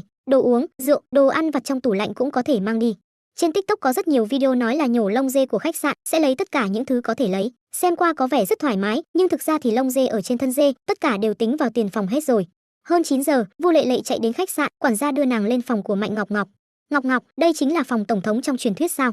Sau khi vào phòng, Vu Lệ Lệ liền trợn tròn mắt, những khách sạn nàng từng ngủ cũng chỉ 40-50 m² là rộng nhất, nhưng gian phòng này phải hơn 200 m², có cả phòng ăn, phòng khách, phòng sách, đầy đủ mọi thứ, còn có thể thưởng thức cảnh sông. Sang chảnh đến mức làm người giận sôi. Dương đại ca nhất định phải đặt ở đây, một đêm hơn chục ngàn, quá đau lòng. Mạnh Ngọc Ngọc ra vẻ bất đắc dĩ, nhưng trong lòng thì mừng thầm. Tiểu trà trà này quá hiểu trang bức. Lúc trước nàng coi Dương Hạo là mục tiêu, vị bạn thân nhựa này không coi trọng nàng, còn mang Tôn Tâm Di ra để so sánh với nàng. Trong lòng Mạnh Ngọc Ngọc cũng kìm nén một trận, hiện giờ mình được tọa nguyện, tất nhiên phải khoe khoang với bạn thân nhựa một phen. Cho nên, hai người đã xác định quan hệ, Vu Lệ Lệ cũng không phải kẻ hiền lành, lập tức mở miệng phản kích. Trong lòng thì yên lặng diss, còn khoe khoang nữa, làm như cô là chính cung nương nương vậy. Mạnh Ngọc Ngọc không quan tâm, cười nói, xác định quan hệ cái gì chứ, mình chỉ muốn hưởng thụ cuộc sống thôi, nhìn thế giới phồn hoa, chờ đến một ngày rời đi, không hối hận vì đã đến nhân gian một lần. Khóe miệng Vu Lệ Lệ giật giật, nàng cũng muốn hưởng thụ cuộc sống, nhưng bây giờ vẫn còn ở giai đoạn gian nan cầu sinh. Ngọc Ngọc, cậu xác định đi theo anh Dương sẽ đạt được cuộc sống mà cậu muốn? Vu Lệ Lệ lại hỏi. Chắc là có thể. Mạnh Ngọc Ngọc nghiêm túc gật đầu, cậu cũng biết, thật ra mình cũng không có dã tâm quá lớn lao gì. Thế nhưng cho đến bây giờ, anh Dương cũng chỉ hứa hẹn một chiếc Mercedes, đồng thời còn chưa biết là thật hay giả nữa, cho nên không thể không có tâm đề phòng người. Vu Lệ Lệ giang tay ra, đây là lần giao phong thứ N của hai vị bạn thân nhựa plastic này từ khi gặp mặt rồi. Thật ra giữa phụ nữ, loại giao phong này thuộc về tình huống bình thường. Bạn thân có thể sống tốt, nhưng không thể tốt hơn mình. Quả thực là rất nhiều phụ nữ có tâm tư như vậy. Tất nhiên, đổi giới tính thành nam cũng có, sợ anh em khổ, nhưng lại sợ anh em vượt xa mình. Nói chung lòng người chính là như vậy. Nhưng đây chỉ là một loại hiện tượng, không thể cua đũa cả nắm. Ví dụ như Lưu Tử Phong bây giờ. Tối hôm qua hắn uống say không biết gì, về đến nhà lại bị Phùng Lệ Na tra hỏi một phen, thân thể đã bị móc rỗng, hơn 9 giờ mới mơ mơ màng màng tỉnh dậy. Lúc này Phùng Lệ Na đã chuẩn bị đi làm, xem như là Phương được bồi bổ, mặt nàng đầy hồng hào, tinh thần rất tốt. Nana, tối hôm qua em nói Dương Hạo là phú ông trăm triệu. Lưu Tử Phong vừa ngáp vừa nhớ lại chuyện tối qua. Đúng, anh Hạo có căn nhà 688 mét vuông ở Tinh Vân Loan, anh không biết. CMN, thật hay giả, anh em của mình là phú ông. Lưu Tử Phong ngồi bật dậy từ trên giường. Đương nhiên là thật, hôm qua Manh Manh dẫn anh Hạo về nhà, cha mẹ em cũng ở đó, sau đó bọn họ bắt đầu hỏi thăm tình hình của anh Hạo. Sáng sớm Phùng Lệ Na đã gọi điện cho mẹ để chứng thực, cũng nhận được câu trả lời khẳng định. Không đúng, anh kích động như vậy làm gì, phú ông là anh Hạo chứ không phải anh. Phùng Lệ Na còn chưa nói xong, đã phát hiện bạn trai mình cười ngoác đến tận mang tai. Nông cạn, em căn bản không hiểu quan hệ giữa anh và Dương Hạo. Xem phim Hello Mr. Billionaire chưa? Lưu Tử Phong đắc ý hỏi. Tất nhiên là rồi, Phùng Lệ Na gật đầu. Hiện giờ, Dương Hạo chính là Vương Đa Ngư, mà anh chính là người bên cạnh Vương Đa Ngư, hiểu chưa? Lưu Tử Phong giang tay ra. Phùng Lệ Na thì lại lườm hắn một cái, người bên cạnh Vương Đa Ngư là Đại Thông à? Lưu Tử Phong không cam lòng nói, sao có thể là Đại Thông, là Trang Cường, quản lý Trang, anh em tốt của Vương Đa Ngư, cho nên không trang bức cũng không được nha. Lưu Tử Phong lại nằm xuống giường, tiếp đó cầm điện thoại lên, chuẩn bị gọi điện thoại cho người anh em đại gia của mình, hỏi xem có cần mình hỗ trợ quản lý công ty gì gì đó không. Anh muốn gọi điện cho anh Hạo. Thấy thế, Phùng Lệ Na tiến lại gần bạn trai, sao, vậy anh thuận tiện nói với anh Hạo một câu, có muốn mua xe Porsche không, tháng này em còn chưa mở hàng đây. Phùng Lệ Na cười nói, được thôi, không có vấn đề. Nói xong, Lưu Tử Phong liền bấm số của Dương Hạo, nhưng một lúc lâu vẫn không có ai nghe máy. Đây là chưa tỉnh ngủ à? Không ai nghe máy, Lưu Tử Phong đành phải dập đi. Không đúng, Dương Hạo còn phải đưa Hề Hề đi học. Sao sáng sớm lại mất liên lạc được? Lưu Tử Phong lẩm bẩm vài câu, một lát sau, hắn lại gọi qua. Mà lần này thì Dương Hạo đã nghe máy. Hạo ca, đang bận gì vậy? Sao sáng sớm đã không nghe máy rồi? Cái gì? Sửa máy hút mùi. Một đại gia như ông mà còn phải làm chuyện lặt vặt này. Nghe thấy câu trả lời, Lưu Tử Phong không khỏi đậu xanh rau muống vài câu. Xem ra anh đây bại lộ thân phận rồi. Giọng nói của Dương Hạo truyền ra từ ống nghe. Hạo ca, có phải ông cũng có một ông chú nào đó như Vương Đa Ngư, rồi được kế thừa di sản gì gì đó không? Lưu Tử Phong tò mò hỏi. Cũng không kém bao nhiêu. Dương Hạo đang lo không có lý do giải thích, người anh em này lại tìm cớ giúp hắn luôn. Quả nhiên, quá ngon. Lưu Tử Phong cảm khái một câu, lại hỏi, Hạo ca, vậy tôi đi làm cái gì đây? Làm cái gì là sao? Đi làm ở công ty ông chứ sao? Tôi có một thân tài hoa, bụng đầy kinh luân, đi công ty ông làm CEO cũng không quá đáng nhỉ? Lưu Tử Phong đùa. Bên kia, Dương Hạo cạn lời, tôi CMN không có công ty. Lưu Tử Phong giật mình, buồn bực nói, Hạo ca, ông là một phú ông trăm triệu, sao lại không có công ty chứ? Cái này không khoa học. Dương Hạo không phản bác được, hắn cũng muốn biết vì sao hệ thống còn chưa giao cho hắn một công ty. Ngọa Long ông còn phải nằm chờ một thời gian nữa, chờ tôi đến mới ông xuống núi đi. Dương Hạo nói đùa một câu, dựa theo tiết tấu trong game, sau khi tiến độ nhiệm vụ chính tuyến tăng lên thì sẽ có rất nhiều công ty. Lưu Tử Phong là người nhà, có thể yên tâm sử dụng. Mà làm xí nghiệp thì không thể thiếu được hai loại người, một loại là người nhà trung thành và trung thành, một loại khác là người có năng lực mạnh. Lưu Tử Phong thuộc về cái trước, nhưng cũng có năng lực không tầm thường, bằng không hắn đã không trở thành cửa hàng trưởng kiêm quản lý bộ phận tiêu thụ của một cửa hàng Audi 4S. Anh Hạo, gần đây anh có nhu cầu mua xe không? Nếu như có thể tìm tôi. Thấy Lưu Tử Phong ngậm miệng không đề cập đến chuyện mình nhờ, Phùng Lệ Na không khỏi xen vào một câu, dù sao hôm qua nàng và Dương Hạo cũng đã quen. Nana cũng ở đây.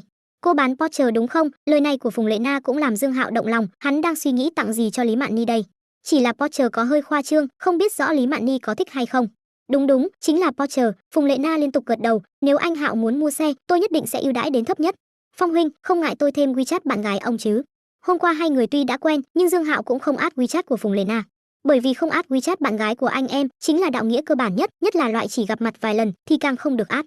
Nếu như anh em của bạn cực kỳ chủ động muốn xin WeChat của bạn gái bạn, vậy thì nhớ phải quan tâm đỉnh đầu của mình một chút. Cho nên dù có việc cần WeChat của Phùng Lệ Na thì Dương Hạo cũng phải nói với Lưu Tử Phong một tiếng. Cửa hàng Mercedes 4S. Mạnh Ngọc Ngọc và Vu Lệ Lệ mới vào cửa hàng, nhân viên tiếp tân đã nhiệt tình tiến lên đón, hai vị mỹ nữ đến xem xe sao. Lấy xe, Mạnh Ngọc Ngọc trực tiếp nói, xin hỏi quý danh của tiểu thư. Không dám, họ Mạnh. Nữ nhân viên tra soát thông tin một lát, tiếp đó cười tủm tỉm, là Mạnh Ngọc Ngọc tiểu thư đúng không? Đúng, Mạnh Ngọc Ngọc gật đầu. Chiếc Mercedes GLC 300L của ngài đã được đưa đến, tôi sẽ gọi nhân viên tiêu thụ cho ngài, mời hai vị qua khu nghỉ ngơi chờ một lát. Nhân viên nhiệt tình đưa hai người đến khu nghỉ ngơi dành cho khách quý, sau đó lại mang cà phê và đồ ăn vặt lên, rồi mới đi gọi người. Thì ra anh Dương đặt xe Mercedes GLC, bản cao cấp hình như phải hơn 500.000 đấy.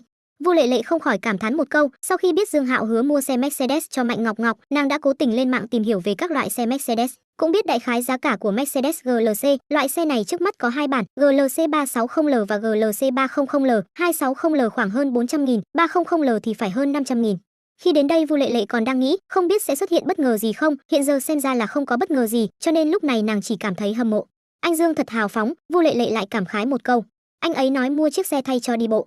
Mạnh Ngọc Ngọc lắc đầu cười, nàng vốn cho rằng Dương Hạo chỉ mua một chiếc xe Mercedes dòng C, bởi vì dòng C khá rẻ, bản thấp chỉ chưa đến 300.000. Kết quả xe thay cho đi bộ của người ta lại là hơn 500.000.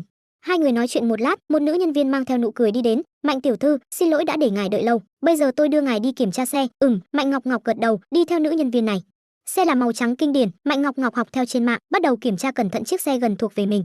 Vu Lệ Lệ ở bên cạnh hiệp trợ, trong mắt viết đầy thèm muốn. Cách nơi này khoảng 1 km, chính là cửa hàng Porsche nơi Phùng Lệ Na làm việc. Nàng vừa đến cửa hàng được một lát thì Dương Hạo đã đến. Anh Hạo, bởi vì biết Dương Hạo sắp đến nên Phùng Lệ Na đã chờ ở cửa. Hôm qua khi gặp Dương Hạo, nàng còn có chút tâm lý nhìn từ cao xuống, dù sao theo Lưu Tử Phong miêu tả thì Dương Hạo rất thảm. Hôm nay thì ngược lại, nàng đã biến thành ngưỡng mộ. Anh Hạo, muốn xem xe gì, tôi giới thiệu cho anh. Phùng Lệ Na vừa dẫn Dương Hạo đi vào trong vừa nói. Dương Hạo thì khoát tay áo nói, không cần xem, một chiếc Cayenne màu đỏ.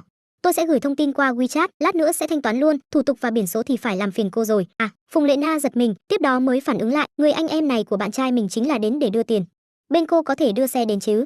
Dương Hạo hỏi tiếp, hôm nay hắn rất vội, lát nữa còn phải đi phòng tập điểm danh.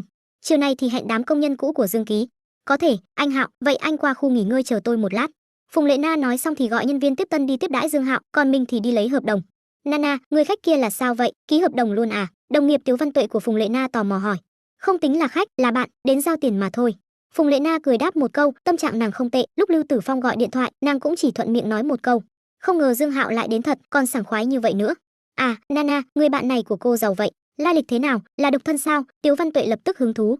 Porsche còn được xưng là bán một chiếc xe liền mất một nữ nhân viên tiêu thụ, tuy lời này có thành phần nói quá, nhưng cũng có thể hiểu được xác suất này là không nhỏ.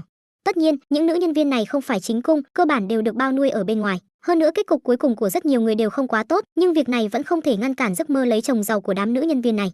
Thật ra nữ nhân viên ở các nhãn hiệu nổi tiếng là đoàn thể dễ bị qua đời nhất, bởi vì ngày ngày các nàng đều tiếp xúc với kẻ có tiền, lâu dần giá trị quan sẽ bị ảnh hưởng theo. Đừng nghĩ, đó là bạn trai em họ tôi, Phùng Lệ Na thuận miệng đáp một câu. Phù sa không chảy ruộng ngoài, tuy quan hệ của Quan Manh Manh và Dương Hạo là giả, nhưng nàng cảm thấy em họ mình cố gắng một chút, không phải là không có cơ hội. Về phần vị đồng nghiệp này, hoàn toàn không xứng. Ra vậy. Tiếu Văn Tuệ hơi thất vọng, nhưng ánh mắt vẫn đảo qua khu nghỉ ngơi. Bạn trai mà thôi, kết hôn còn có thể ly hôn mà, có cơ hội vẫn có thể tiếp xúc một chút. Phùng Lệ Na cầm hợp đồng quay về khu nghỉ ngơi. Anh Hạo, giá cả đã ép đến thấp nhất. Trước mắt ưu đãi lớn nhất của Cayenne là 100.000, cho nên giá xe là không thể hạ xuống nữa, nhưng có thể bù lại ở tặng phẩm. Nếu người ta đã đến ủng hộ mình, Phùng Lệ Na cũng cực kỳ chân thành, giá tiền là thấp nhất trong quyền hạn của nàng, không cần Dương Hạo lại chém giá. Cứ tính tổng là được. Dương Hạo gật đầu, trong lòng lại thổn thức, chiếc Cayenne từng phải tăng giá mới có thể lấy xe, giờ đã giảm đến mức này rồi, trước kia nghĩ cũng không dám nghĩ. Mà những chiếc xe sang nước ngoài này bị giảm giá thì không thể bỏ qua công lao của xe nội địa. Trước mắt không riêng gì Cayenne hạ giá, mà ngay cả Mercedes G500 cũng có ưu đãi. Phùng Lệ Na tính toán một lát, cuối cùng là 928.000 nhân dân tệ. Nhìn thấy cái giá này, Dương Hạo lại cảm khái không thôi, Cayenne từng phong quang vô hạn, bây giờ lại hạ xuống còn không đến 1 triệu, phải BS 10 năm trước, chiếc xe này phải hơn triệu, có thể thấy lợi nhuận của chiếc xe này ở năm đó kinh người thế nào. Dương Hạo quẹt thẻ, tiếp đó rời đi luôn, giao chuyện còn lại cho Phùng Lệ Na. Sau khi Dương Hạo đi, Tiếu Văn Tuệ lại tiến đến gần Phùng Lệ Na. Nana, bạn trai của em họ cô cũng quá giàu rồi, mua một chiếc Cayenne mà không tốn đến 10 phút đồng hồ. Người ta không thiếu tiền. Thật ra Phùng Lệ Na cũng rất khiếp sợ, dù sao nghe nói và nhìn thấy là hai việc hoàn toàn khác nhau. Mà để nàng càng khiếp sợ hơn là người đứng tên chiếc xe này, nàng nhớ hôm qua Quan Manh Manh có giao phong với vợ cũ của Dương Hạo ở nhà hàng Tây. Sau khi rời khỏi đó, Lưu Tử Phong có đề cập đến tên vợ cũ của Dương Hạo, đối phương tên Lý Mạn Thù. Mà người đứng tên chiếc Porsche Cayenne này là Lý Mạn Nhi. Không có gì bất ngờ thì đây chính là hai chị em nha. Phùng Lệ Na cảm thấy mình phát hiện một bí mật lớn, liền đi đến một góc và gọi điện cho Lưu Tử Phong. Anh Hạo mua một chiếc Cayenne ở chỗ em. Ha ha, xứng đáng là anh em của anh, đây là phát tài thật rồi. Đó không phải là mấu chốt là người đứng tên xe là Lý Mạn Nhi, anh biết người này không? Lý Mạn Nhi, đó là cô em vợ của Dương Hạo. Không đúng, chính xác hơn là cô em vợ cũ. Quả nhiên, Phùng Lệ Na cho rằng mình đoán đúng. Một người đàn ông ly hôn với vợ, lại vung tiền mua xe sang cho cô em vợ. Nội dung cốt truyện này, nghĩ kỹ cực sợ. Quá máu chó. CMN, người anh em này rất biết chơi nha, giọng nói khiếp sợ của Lưu Tử Phong cũng truyền ra từ điện thoại. Đàn ông. Phùng Lệ Na cúp máy, trong lòng đang nghĩ, có cơ hội phải nói chuyện này cho em họ biết. Vì anh Hạo nhìn như đáng tin này, sau lưng lại là một tên phúc boy ăn sạch cả chị lẫn em. Dương Hạo thật sự không nghĩ ra nên tặng Lý Mạn Nhi thứ gì, nên khi Phùng Lệ Na nói muốn mua xe thì tìm nàng, hắn dứt khoát mua xe luôn. 2 ngày trước lúc ăn cơm chỗ Lý Mạn Nhi, Từ Văn Thiến từng đề cập rằng xe công của tòa soạn chỗ Lý Mạn Nhi không đủ, nhiều khi Lý Mạn Nhi phải tự gọi xe đi phỏng vấn, tuy có thể thanh toán nhưng không tiện lắm, nếu như có xe, mỗi tháng tòa soạn sẽ thanh toán 1.500 tiền xăng. Cho nên Dương Hạo cảm thấy tặng Lý Mạn Nhi một chiếc xe cũng ổn. Về phần mức độ bất ngờ, Porsche Cayenne nói thế nào cũng là xe sang cấp 1 triệu, có lẽ con gái đều thích, dù Lý Mạn Nhi không hám cửa, chắc cũng không ảnh hưởng đến việc nàng thích chiếc xe này. Một bên khác, Mạnh Ngọc Ngọc lái chiếc Mercedes GLC 300L mới tính, loại nữ tài xế mới lái trên đường như nàng thường đi rất chậm vì khẩn trương. Nhưng điều này không ảnh hưởng đến tâm trạng vui sướng của nàng, nhất là nhớ đến nghi thức giao xe. Phụ nữ nha, đều thích loại cảm giác nghi thức này. Mà bây giờ, cửa hàng 4 giây cũng phục vụ rất nhiệt tình, không chỉ có nghi thức giao xe, còn cung cấp phục vụ quay chụp video.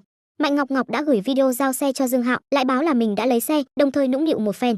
Lúc này Vu Lệ Lệ đang ngồi selfie trên ghế lái phụ, chuẩn bị đăng lên vòng bạn bè là chia vui với bạn thân, trang bức một cái second hand. Ngọc Ngọc, giờ chúng ta đi đâu? Vu Lệ Lệ vừa photoshop xong, vừa chuẩn bị đăng ảnh vừa hỏi. Đi đến một công ty trang trí nội thất, mình có hẹn với họ. Mạnh Ngọc Ngọc đáp lại. Là trang trí nhà của anh Dương à? Mình nhớ là cậu làm video nghe lời khuyên của dân mạng cơ mà. Vu Lệ Lệ nghi ngờ nói. Không ảnh hưởng, hơn nữa nghe lời khuyên hỏi ý kiến chỉ là hiệu quả của video, thỉnh thoảng tiếp nhận một hai đề nghị nhỏ là được rồi. Cũng đúng, Vu Lệ Lệ gật đầu, cảm thấy bạn thân nói rất có lý. Rất nhanh, hai người đã đến công ty thiết kế. Trong một gian phòng họp, Mạnh Ngọc Ngọc gặp được nhà thiết kế Amy mà nàng đã hẹn và một trợ lý tên Lý Mạn Thù. Tên tiếng Trung của Amy là Ngải Vịnh Nghi, là giám đốc công ty thiết kế trang trí Thị Trang, người Hồng Kông. Sau khi bị điều đến đây, Lý Mạn Thù tạm thời làm phụ tá cho Ngải Vịnh Nghi, đây là một cơ hội rất tốt với nàng, bởi vì Ngải Vịnh Nghi là một nhà thiết kế lâu năm trong ngành, đi theo có thể học được rất nhiều thứ. Lùi một bước mà nói, cho dù không học được gì, cũng có thể kiếm được lý lịch. Sau khi tiến vào phòng họp, song phương khách khí vài câu, tiếp đó liền vào chủ đề chính. Mạnh tiểu thư, đây là giá của tôi, mời cô xem trước. Ngải Vịnh Nghi đầu tiên là đưa cho Mạnh Ngọc Ngọc một đơn báo giá, phía trên có sơ lược về lý lịch và thu phí thiết kế của nàng. Mặt bằng 1 mét vuông là 380 đồng, biệt thự 1 mét vuông là 460 đồng. Thu phí khá hợp lý, rẻ hơn các nhà thiết kế nổi tiếng khác không ít. Nhưng dù vậy phí cho 688 mét vuông cũng là khoảng 260.000 nhân dân tệ. Nhưng bây giờ Mạnh Ngọc Ngọc có lực lượng, Dương Hạo cho nàng dự toán là 20 triệu, 260.000 chỉ là chín trâu mất sợi lông. Chờ Mạnh Ngọc Ngọc xem xong, Ngải Vịnh Nghi mở miệng hỏi, Mạnh tiểu thư, nhà của ngài thế nào? Mặt bằng 688 mét vuông, mặt bằng, một tầng, kiểu nhà chung cư. Mạnh Ngọc Ngọc đặt đơn báo xuống, nhàn nhạt đáp lại một câu. Mà sau khi nghe thấy câu trả lời, Lý Mạn Thù đang ghi chép ở bên cạnh chợt giật mình, vô thức hỏi, là Tinh Vân Loan sao? Mạnh Ngọc Ngọc gật đầu. Tiếp đó nhìn Lý Mạn Thù một chút, đối phương có thể thông qua diện tích để đoán ra tên của tiểu khu, cũng coi là chuyên nghiệp. Mà Lý Mạn Thù lại nhìn Mạnh Ngọc Ngọc với ánh mắt đầy thèm muốn, 2 ngày trước nàng mới xem vlog nhận nhà ở Tinh Vân Loan, còn gửi tin riêng cho vị đại gia kia, đáng tiếc đối phương không để ý đến nàng. Khi đó nàng còn đang nghĩ, phụ nữ bên cạnh đại gia cấp bậc đó sẽ như thế nào. Bây giờ lại được nhìn thấy thật, cô gái trẻ tuổi xinh đẹp trước mắt này chính là một chủ nhà ở Tinh Vân Loan. Cùng là phụ nữ, sao mệnh người ta lại tốt như vậy chứ? Lý Mạn Thù thầm cảm khái. Mà sau khi nghe thấy vậy, Ngải Vịnh Nghi cũng nở nụ cười sán lạn. Tinh Vân Loan 688 mét vuông. Đây là đơn hàng lớn. Không chỉ vậy, nếu như có thể nhận đơn hàng này, cũng coi như là một loại tán thành với năng lực của nàng. Dù sao thì theo Ngải Vịnh Nghi, đại gia cấp bậc này không chỉ tìm một nhà thiết kế như họ được. Mạnh tiểu thư, bên tôi có rất nhiều ví dụ điển hình cho các căn nhà rộng lớn như vậy, cô xem trước thử xem. Mạn Thù, bật máy chiếu. Ngải Vịnh Nghi phân phó một tiếng, tiếp đó Lý Mạn Nhi bắt đầu thao tác. Ngải Vịnh Nghi thì đứng lên giải thích về phong cách của từng căn nhà. Quá trình này kéo dài khoảng 1 tiếng, khá tận tâm. Mạnh tiểu thư, cô có vấn đề hoặc yêu cầu gì khác thì cứ nói. Nói xong, Ngải Vịnh Nghi lại ngồi xuống đối diện Mạnh Ngọc Ngọc. Yêu cầu của tôi chỉ có một, nhanh. Nếu như tôi thuê các cô, thì bao lâu mới có thể thiết kế ra phương án? Xem như là bên A. Mạnh Ngọc Ngọc hỏi không kiêng kỵ. 1 tuần. Ngải Vịnh Nghi vốn muốn nói 10 ngày, nhưng đối phương yêu cầu nhanh, nàng chủ động giảm 3 ngày. 5 ngày, nếu được, chúng ta có thể ký hợp đồng. Mạnh Ngọc Ngọc lại giảm 2 ngày, nàng không muốn lãng phí quá nhiều thời gian trên mặt thiết kế. Điều này, Ngải Vịnh Nghi hơi do dự, sau đó cắn răng nói, được, nhưng tôi cần đi đo đạc nhà cửa ngay, nếu không thì không thể bắt đầu. Không có vấn đề, ký hợp đồng xong chúng ta sẽ đi luôn. Ok. Ngải Vịnh Nghi đứng lên, tiếp đó mỉm cười đưa tay phải ra. Hợp tác vui vẻ. Mạnh Ngọc Ngọc cũng nắm tay với Ngải Vịnh Nghi. Sau khi song phương ký hợp đồng, Mạnh Ngọc Ngọc thanh toán 1/4 phí thiết kế, coi như tiền đặt cọc. Sau đó, 4 người cùng đi ra khỏi công ty, chuẩn bị tiến về Tinh Vân Loan. Ngải Vịnh Nghi có xe, là một chiếc Tesla Model Y. Trùng hợp là xe nàng dừng ngay bên cạnh chiếc Mercedes GLC của Mạnh Ngọc Ngọc. Lý Mạn Thù thấy cô gái trẻ tuổi xinh đẹp này leo lên chiếc Mercedes mới tinh thì không khỏi lại thèm muốn. Mạn Thù, cô đoán vị Mạnh tiểu thư này là chính cung không? Trong xe, Ngải Vịnh Nghi cười hỏi, vị giám đốc thiết kế này còn rất thích hóng hớt. Chắc là vậy. Lý Mạn Thù cảm thấy tố chất tổng hợp của Mạnh Ngọc Ngọc rất tốt, người cũng ôn nhu hiền lành, chắc là loại hình mà các đại gia thích. Cô đoán sai, khả năng cao là không phải. Ngải Vịnh Nghi cười nói. Vì sao? Lý Mạn Thù khó hiểu. Đầu tiên, cô ấy không đeo nhẫn cưới. Thứ hai, toàn bộ quá trình, cô ấy chưa bao giờ nhắc đến các từ ngữ như chồng tôi, bạn trai tôi. Thứ ba chính là khí chất, trên người cô ấy không có loại khí chất mà chính cung nương nương mới có. Tôi đã gặp rất nhiều bà chủ gia đình giàu có, mà Mạnh tiểu thư này không có loại khí thế mà bọn họ có. Ngải Vịnh Nghi đưa ra 3 nguyên nhân. Chị Amy, chị giỏi thật, vậy mà cũng nhìn ra được. Lý Mạn Thù cũng không định nọt, mà là nàng cũng không nghĩ tới. Gặp nhiều, tự nhiên có thể phân biệt được, nhưng người sau lưng cô ấy là một đại gia chân chính đấy, chỉ trang trí thôi mà đã xài 20 triệu rồi. Ngải Vịnh Nghi lại cảm khái một câu. Căn nhà đó hơn 40 triệu, nói cách khác, người này đã đầu tư hơn 60 triệu vào một căn nhà, loại ngày này phải là phú ông trăm triệu. Lý Mạn Thù phỏng đoán. Nhất định rồi, ít nhất cũng phải có vài trăm triệu trong người. Thế giới của kẻ có tiền, đúng không phải thứ chúng ta có thể hiểu. Ngải Vịnh Nghi lắc đầu, nàng càng tiếp xúc với kẻ có tiền thì lại càng cảm khái nhiều hơn. Trong xe Mercedes GLC, Ngọc Ngọc, chi phí thiết kế đã hơn 260.000 rồi, có phải quá đắt rồi không? Vu Lệ Lệ là người nghèo, nàng cảm thấy một thiết kế mà muốn 260.000, quả thực là ăn cướp. Đắt sao? Nghe Vu Lệ Lệ nói vậy, Mạnh Ngọc Ngọc không khỏi bật cười, cậu biết Dương đại ca dự toán bao nhiêu không? Vu Lệ Lệ tò mò hỏi, bao nhiêu? Cậu đoán xem. Mạnh Ngọc Ngọc không vội trả lời. 2 triệu. Vu Lệ Lệ vẫn bị giam cầm trong tư duy của người nghèo, dưới cái nhìn của nàng, trang trí nội thất mà thôi, 2 triệu đã là giá trên trời rồi. Thật ra nàng muốn nói là 1 triệu, nhưng Mạnh Ngọc Ngọc đã bảo nàng đoán, vậy thì hẳn là phải rất cao, cho nên nàng mới tăng thêm 1 triệu. Mà nghe thấy con số này thì Mạnh Ngọc Ngọc lại cười, "Lệ Lệ, mình nói cho cậu biết, hôm qua mình đi mua 3 cái giường và 3 cái nệm, tổng cộng hết 2,4 triệu." Cái gì? Vu Lệ Lệ cho là mình nghe nhầm, mắt đột nhiên trợn tròn, trong mắt như sắp rơi ra ngoài. Mạnh Trà Trà rất hài lòng với phản ứng của vị bạn thân nhựa này. Loại quan hệ bạn thân này có đôi khi chính là có người làm vai phụ khi bạn đang trang bức, bằng không thì trang bức cho ai xem. 3 cái giường và nệm lại tận 2,4 triệu, làm bằng vàng à? Mắt Vu Lệ Lệ viết đầy không thể tưởng tượng nổi. Đó cũng là lần đầu tiên mình mua đồ đắt như vậy, chủ yếu là do dự toán quá nhiều, không tiêu như vậy thì mình không biết làm thế nào mới có thể xài hết.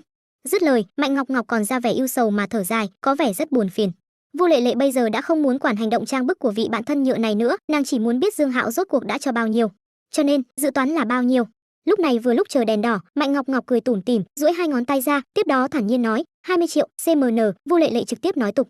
Nàng hối hận vì đã xin nghỉ rồi, bắt đầu từ sáng sớm đến giờ, nàng nhận đủ loại bạo kích từ vị bạn thân nhựa này rồi. Tuy nhiên, nàng cũng được tăng kiến thức, lần đầu tiên tiến vào phòng tổng thống, còn quay chụp không ít ảnh, đồng thời cọ được một bữa sáng sang chảnh ở khách sạn 5 sao.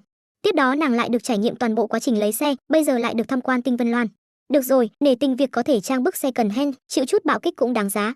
Anh Dương chuyển 20 triệu cho cậu rồi. Vu Lệ Lệ bình tĩnh lại thì hỏi. Vậy thì không, hôm qua chuyển 5 triệu, nói là xài hết thì nói, mình vẫn còn một nửa kìa. Mạnh Ngọc Ngọc lắc đầu. 5 triệu, Vu Lệ Lệ nuốt nước miếng, đối với nàng mà nói, con số này quá xa vời. Ngọc Ngọc, nếu anh Dương đã giao chuyện trang trí cho cậu, còn đưa cậu 20 triệu, cậu cũng có thể kiếm tiền nha. Anh Dương sẽ không kiểm tra chi tiết mỗi một khoản phí. Vu Lệ Lệ giống như phát hiện ra con đường phát tài, hai mắt sáng rực lên. Nghe vậy, Mạnh Ngọc Ngọc lườm vị bạn thân nhựa này một chút, không khỏi đậu xanh rau muống trong lòng, tầm mắt cũng chỉ đến vậy. Nhưng miệng nàng lại nói, Dương đại ca tin tưởng mình nên mới làm như vậy, mình không thể phụ lòng anh ấy. Ngọc Ngọc, cậu quá ngốc, tin tưởng gì chứ, tiền đến tay mới là thật. Đáng tiếc mình không có cơ hội này. Vu Lệ Lệ rất tiếc hận. Trong lòng Mạnh Ngọc Ngọc thì lại khinh thường, cũng không tiếp tục đề tài này nữa. Rất nhanh, 2 chiếc xe đã đến Tinh Vân Loan, xe của Mạnh Ngọc Ngọc chưa ghi biển số nên không thể đi xuống hầm, chỉ có thể dừng xe ở bên ngoài tiểu khu. Tiếp đó 4 người đi cửa chính vào tiểu khu. Oa, xanh hóa quá tuyệt, không khác gì công viên cả.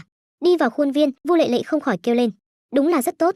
Lý Mạn Thù vô thức gật đầu phụ họa, đây cũng là lần đầu tiên nàng tiến vào Tinh Vân Loan trong truyền thuyết, hoàn cảnh nơi này vượt xa sự tưởng tượng của nàng. Thật ra một khuôn viên rộng lớn như vậy có thể làm thêm 2-3 tòa nhà nữa, nhưng chủ đầu tư không làm vậy. Họ chia các tòa nhà cách nhau hơn 100 mét, để các hộ gia đình tầng thấp hơn cũng không lo về vấn đề ánh sáng, hơn nữa xanh hóa phải cao đến 70%. Cho nên mới nói, đắt có đạo lý của đắt, kẻ có tiền không phải kẻ ngu, thứ họ nguyện ý bỏ tiền, nhất định phải có chỗ độc đáo. Ngải Vịnh Nghi cũng không phải lần đầu tiên đến đây. Trước kia nàng từng làm một đơn hàng ở đây, nhưng chỉ là loại hơn 400 mét vuông. Đây cũng là lần đầu tiên nàng xem căn hộ loại 688 mét vuông, từ góc độ của một nhà thiết kế, nàng vẫn rất chờ mong với kết cấu của căn hộ này. Một đoàn người tiến vào đại sảnh vàng son lộng lẫy, Vu Lệ Lệ và Lý Mạn Thù lại cảm khái không thôi. Mà lòng hư vinh của Mạnh Ngọc Ngọc lại được thỏa mãn, nàng cực kỳ thích loại cảm giác được hâm mộ, thậm chí là được ghen tị này. Tiến vào thang máy, Mạnh Ngọc Ngọc ấn nút 28. Nhìn thấy một màn này, con ngươi của Lý Mạn Thù co rút lại, hình ảnh Mạnh Ngọc Ngọc ấn nút thang máy lại trùng lặp với vlog nhận nhà mà nàng xem 2 ngày trước.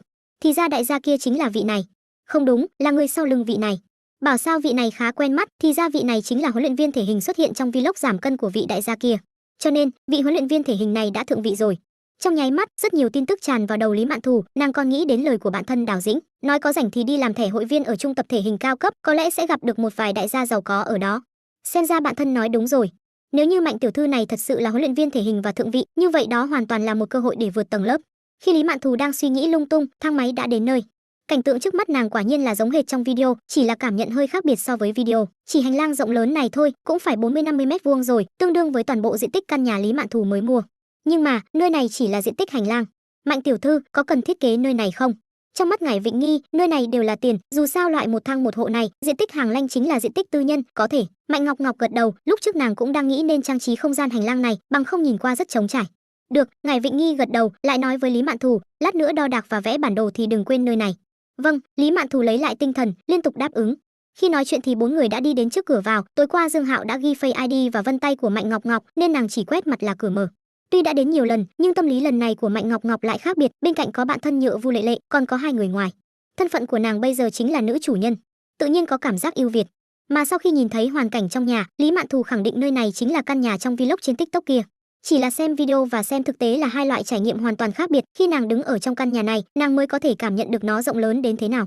Vu Lệ Lệ đã đi đến giữa phòng khách, nhìn ngó bốn phía, nói, quả nhiên là nghèo khó đã hạn chế trí tưởng tượng của chúng ta. Mà nhìn căn nhà trong mơ của mình, Lý Mạn Thù ngoại trừ thèm muốn thì vẫn là thèm muốn. Nàng chợt nhớ đến chồng cũ Dương Hạo, sau khi mở 5 tiệm lẩu thì từng nói, một ngày nào đó sẽ mua một tòa trong Tinh Vân Loan.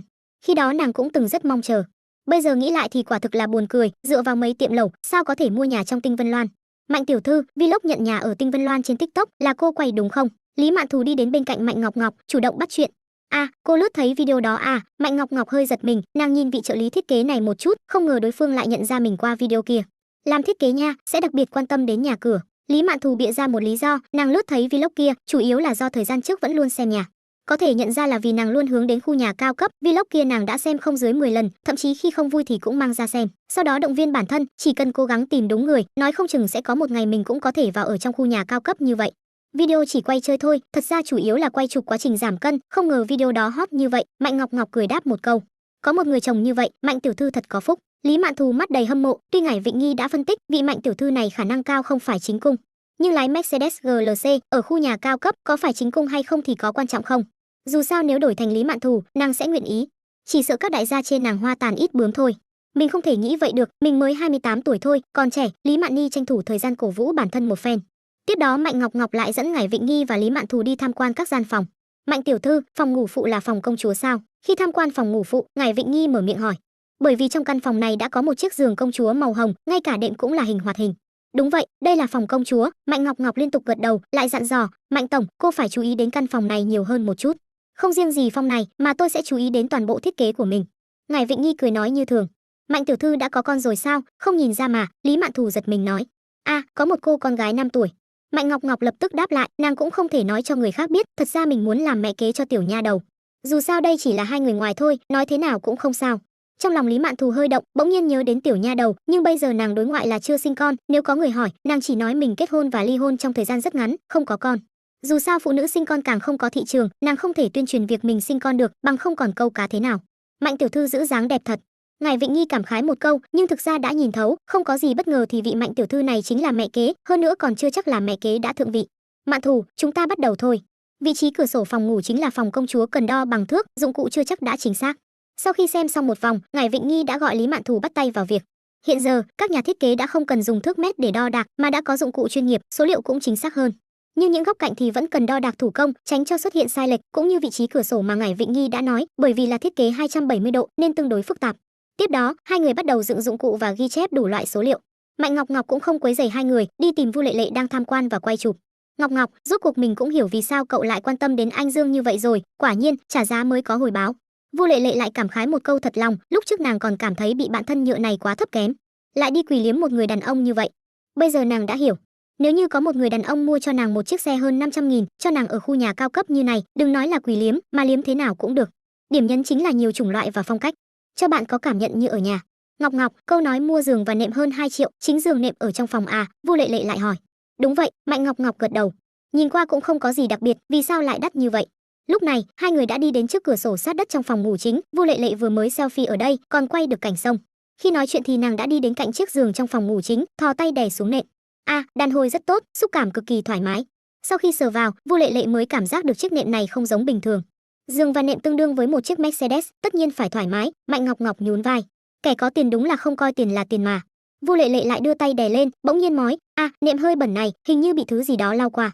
Nghe vậy, sắc mặt Mạnh Ngọc Ngọc lập tức cứng đờ, lập tức nghĩ đến tối hôm qua, nàng đã hiến mình trên chiếc giường này, nhưng khi đó vẫn chưa bóc nệm, vẫn còn lớp màng nhựa bảo vệ, cho nên sau khi kết thúc thì nàng chỉ lau qua một cái là sạch. Bây giờ nghĩ lại, chắc tối qua lau hơi vội, không lau sạch. Chắc là quá trình vận chuyển bị dính bẩn thôi, không có gì, vẫn còn màng bảo vệ. Đi thôi, chúng ta ra ban công chụp ảnh.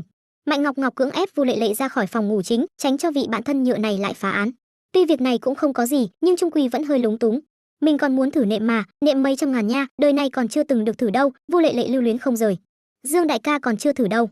Mặc dù lời này của Mạnh Ngọc Ngọc là tìm cớ, nhưng cũng đang nhắc nhở Vu Lệ Lệ, làm việc phải có giới hạn. Đi nhà người ta tham quan, xem một chút là được rồi, cùng lắm thì ngồi trên sofa, chẳng lẽ còn muốn ngủ trên giường của người ta sao? Người ta có ngại bẩn hay không? Một bên khác, nhà thiết kế thích hóng hớt Ngải Vịnh Nhi đang trò chuyện với Lý Mạn Thù, nàng hạ giọng nói, "Mạn Thù, cô tin Mạnh tiểu thư từng sinh con sao?" Ý chị là Mạnh tiểu thư là mẹ kế. Thật ra Lý Mạn Thù cũng nghĩ đến, bởi vì nhìn qua Mạnh Ngọc Ngọc chỉ khoảng 20, sẽ không vượt quá 25 tuổi. Tuổi này mà có con gái 5 tuổi thì không đúng lắm, dù sao bây giờ cũng là kết hôn muộn. Nếu không có gì bất ngờ, đây là một bà mẹ kế muốn thượng vị, không thấy cô ấy bảo chúng ta phải chú ý đến phòng công chúa à, đây là đang chủ động lấy lòng con gái người ta đấy, ngài Vịnh Nhi phân tích. Nghe chị Amy nói vậy, đúng là như vậy thật. À, các cô gái trẻ bây giờ quá thực tế, vì tiền mà nguyện ý đi làm mẹ kế khi còn quá trẻ, Lý Mạn Thù nhỏ giọng cảm khái.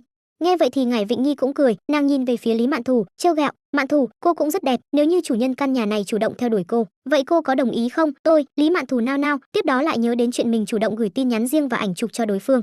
Cho nên, đáp án còn cần hỏi sao?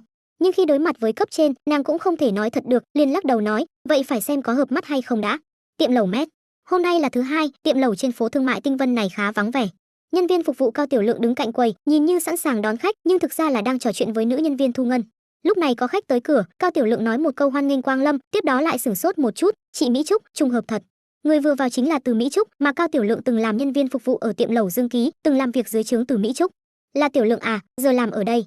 Từ Mỹ Trúc cũng nhận ra Cao Tiểu Lượng, nhưng cũng không bất ngờ khi nhìn thấy đối phương ở đây, nghề phục vụ có tính lưu động rất lớn, thường xuyên làm vài tháng lại đổi tiệm là chuyện thường.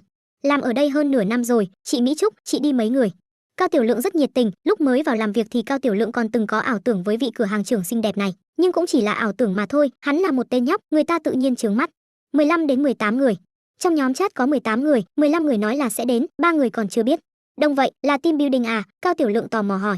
Các đồng nghiệp cũ ở Dương Ký tụ tập thôi, phòng riêng nơi này rộng không? Từ Mỹ Trúc vừa đi về phía quầy vừa hỏi. Phòng riêng rộng nhất có thể ngồi 20 người, Cao Tiểu Lượng đáp. Từ Mỹ Trúc gật đầu, tiếp đó quét mã QR trên quầy, trả 3.000 trước, thừa thiếu tính sau. Ok, chị Mỹ Trúc, em đưa chị lên.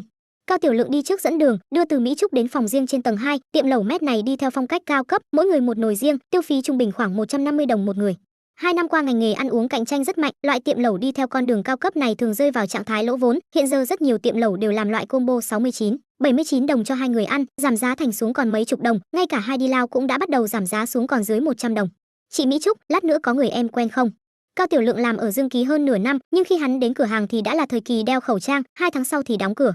Anh Dương thì cậu nhất định là biết rồi, những người khác thì tôi cũng không rõ lắm. Từ Mỹ Trúc thuận miệng trả lời một câu, Dương Ký có 5 cửa hàng, mọi người phân tán ở nhiều cửa hàng khác nhau, nàng không biết có ai nhớ Cao Tiểu Lượng hay không. Anh Dương cũng đến à? Cao Tiểu Lượng hơi giật mình, hắn nghe một vị đồng nghiệp cũ nói, vị ông chủ cũ này đang đi làm shipper. Vị này lăn lộn thảm như vậy, quá nửa là sẽ không có mặt mũi tham gia. Từ Mỹ Trúc cũng không quá quen với Cao Tiểu Lượng nên cũng không nói nhiều, chỉ đáp vài câu rồi tập trung vào điện thoại, hỏi mọi người sắp đến chưa. Cao Tiểu Lượng thì dâng trà và đồ ăn vặt lên rồi quay về tầng 1. Anh Lượng, anh quen vị mỹ nữ vừa rồi à? Nữ nhân viên thu ngân tò mò hỏi. Cửa hàng trước tiệm lẩu cũ từng làm, đúng rồi, còn nhớ người ông chủ mà tôi từng nói không? Người phá sản và đi ship á? Đúng, lát nữa anh ta cũng đến. Vậy lát nữa anh phải chỉ cho tôi xem, từ ông chủ biến thành một shipper, thật là làm người ta tò mò. Còn có thể nào, vừa già vừa nghèo thôi, sao bằng tôi được? Cao Tiểu Lượng nháy mắt ra hiệu, mặt đầy đắc ý. Mà lúc này, một chiếc SUV rất khí thế đột nhiên ngừng lại trước cửa tiệm, hai người cũng bị hấp dẫn mà nhìn qua. CMN, đây không phải là BID Yang Wang U8 sao, đại gia nhà. Cao Tiểu Lượng không khỏi cảm thán một câu. Đại đa số đàn ông đều cảm thấy hứng thú với xe, Cao Tiểu Lượng cũng vậy, chiếc Bích qua 7 tay bên ngoài tiệm kia chính là của hắn. Tuy cũng không đáng nhắc đến, nhưng cũng coi như có mặt mũi trong quần thể nhân viên phục vụ rồi. Xe này rất đắt à? Nữ nhân viên thu ngân căn bản là không biết xe, tò mò hỏi. Hơn triệu đấy, đắt hơn cả chiếc Audi A6 của ông chủ chúng ta. Hơn nữa chiếc xe này còn có hình thức bơi, rất lợi hại. Cao Tiểu Lượng thuộc về loại người rảnh rỗi có thể ngồi xem xe 2 giờ. Đừng thấy hắn chỉ có một chiếc Bích qua 7 tay, nhưng khi ở nói chuyện với người trên mạng thì rất kinh. Các loại tham số ô tô thì chỉ cần mở mồm là ra, trên bàn phím của hắn thì chỉ có kẻ nghèo mới mua Mercedes C, BMW K3, Audi A4L. Dù sao người người trên TikTok đều lái Ferrari. Đây chắc là chủ nhà bên Tinh Vân Loan rồi. Trong mắt nữ nhân viên thu ngân tràn đầy kính ngưỡng, cửa hàng của họ mở ngay trên phố thương mại này, cho nên thỉnh thoảng sẽ có người bên Tinh Vân Loan qua đây ăn, những người đó đều là đại gia xịn. Một chiếc túi đã bằng lương cả năm của họ rồi, chắc vậy. Cao Tiểu Lượng gật đầu, ánh mắt thì vẫn dừng lại trên chiếc Yang Wang U8, lúc trước chỉ thấy ở trên mạng, bây giờ mới được nhìn xe thật. Mà khi hắn đang tràn đầy hâm mộ mà thưởng thức chiếc xe sang này, một bóng người quen thuộc đã mở cửa bước xuống xe. Cao Tiểu Lượng luôn cảm thấy người này rất quen mắt. Bỗng nhiên, hắn đột nhiên vỗ đầu một cái, mẹ nó, đây không phải anh Dương sao? Không sai, chính là anh Dương mà. Mặt mũi Cao Tiểu Lượng tràn đầy khiếp sợ, nhịn không được mà thầm mắng tên đồng nghiệp cũ, Trương Vĩ ngu xuẩn, vậy mà nói anh Dương đi làm shipper. CMN thấy ai lái xe sang hơn triệu đi ship chưa? Khi hắn đang mắng đồng nghiệp cũ tên Trương Vĩ kia, Dương Hạo đã kéo cửa đi vào. Anh Dương, đã lâu không gặp. Cao Tiểu Lượng vội vàng tiến lên chào hỏi, cậu là? Dương Hạo nhìn người này một chút, một lúc sau mới nhớ ra đối phương là một nhân viên phục vụ trong một chi nhánh của mình. Cửa hàng kia do Từ Mỹ Trúc quản lý, hắn rất ít khi đến, cho nên cũng không có ấn tượng với Cao Tiểu Lượng. Anh Dương, em là Cao Tiểu Lượng, từng làm ở tiệm lẩu Dương Ký. Cao Tiểu Lượng lúng túng giới thiệu. Nhớ ra rồi. Dương Hạo gật đầu, tùy tiện hàn huyên 2 câu với nhân viên cũ này, sau đó liền đi lên lầu. Sau khi Dương Hạo đi, nữ nhân viên Thu Ngân hỏi, "Anh Dương, đó là ông chủ ship mà anh nói?" Nhầm lẫn thôi." Cao Tiểu Lượng lúng túng xoa xoa tay. "Anh Lượng, đây mà là shipper à, rõ ràng là đại gia lái xe sang, hơn nữa còn rất đẹp trai." Cao Tiểu Lượng bĩu môi, buồn bực mắng, đều trách tên Trương Vĩ ngu xuẩn kia bịa đặt. Trong phòng, Từ Mỹ Trúc đang nói chuyện với đồng nghiệp cũ trong nhóm chat, nghe thấy tiếng bước chân thì nàng ngẩng đầu lên, tiếp đó liền nhìn thấy Dương Hạo cười đi vào. "Mỹ Trúc đến sớm vậy?" Dương Hạo cười chào hỏi, nhìn thấy nhân viên đi theo mình 10 năm này, hắn vẫn cảm thấy rất thân thiết, dù sao thời gian nàng đi theo mình còn lâu hơn cả vợ cũ Lý Mạn Thù. "Anh Hạo, gầy rồi, cũng đẹp trai hơn." Từ Mỹ Trúc đứng lên, trên mặt chất đầy nụ cười. Ký ức của Từ Mỹ Trúc với Dương Hạo vẫn là lần gặp mặt ở tiệm đồ nướng, khi đó Dương Hạo mặc đồng phục shipper chuột túi. Mà Từ Mỹ Trúc thầm mến Dương Hạo nhiều năm, nàng thật sự hy vọng đối phương tốt hơn, cho nên khi nhìn thấy dáng vẻ chật vật của Dương Hạo, nàng đã rất đau lòng, suýt nữa rơi nước mắt. Mà lần này, Dương Hạo đã hoàn toàn khác với lúc trước. Nàng cảm thấy anh Hạo của ngày xưa đã trở về, cho nên nàng nở nụ cười từ tận đáy lòng, mừng thay cho Dương Hạo. "Mỹ Trúc, em cũng xinh đẹp hơn rồi." Dương Hạo cười khen một câu, tướng mạo của Từ Mỹ Trúc không kém, mặc dù không quá đẹp, nhưng tuyệt đối thuộc về phạm trù đẹp, hơn nữa càng nhìn càng đẹp. Lúc này Từ Mỹ Trúc đã cởi áo khoác, phía trên là một chiếc áo lông cao cổ màu trắng, nửa dưới là quần jean bó sát, phối hợp rất đơn giản, lại cực kỳ hợp với nàng. Mấy người tiểu soái, Mỹ Linh đang trên đường đến. Từ Mỹ Trúc hơi xấu hổ khi Dương Hạo khen, chủ động chuyển chủ đề. Xem trong nhóm rồi." Dương Hạo kéo ghế ngồi xuống. Từ Mỹ Trúc thì lại rót trà cho hắn, "Hề hề vẫn khỏe chứ?" "Rất tốt, nhảy nhót tưng bừng, chỉ là gần đây bị một tên béo làm hư, luôn học thuộc mấy bài thơ kỳ kỳ quái quái." Dương Hạo nâng ly trà, có chút bất đắc dĩ lắc đầu. "Thơ gì?" Từ Mỹ Trúc lại rất tò mò. "Ví dụ như ngỗng ngỗng ngỗng, nồi sắt hầm ngỗng." "Cái này đúng là ma mãnh." Từ Mỹ Trúc cười nói, "Nhưng cũng rất thú vị, còn có cái khác không?" "Hôm qua có một bài, tự xem đi này." Dương Hạo lấy điện thoại di động, mở khung chat với Lý Mạn Nhi, chủ nhật hề hề vẫn luôn ở với Lý Mạn Nhi. Lúc ăn cơm trưa thì tiểu nha đầu này đã thể hiện khả năng đọc thơ cổ học được từ nhà trẻ. Lý Mạn Nhi đã quay video và gửi cho Dương Hạo. Hiện giờ Dương Hạo muốn cho Từ Mỹ Trúc xem đoạn video đó. Chỉ thấy hề hề ngồi trên ghế, vừa vung vẩy tay nhỏ, vừa đọc thuộc lòng, đầu dương trăng sáng rọi, nồi lẩu nhiều canh hơn, thịt dê phải đun sôi, ăn vào mới càng ngon.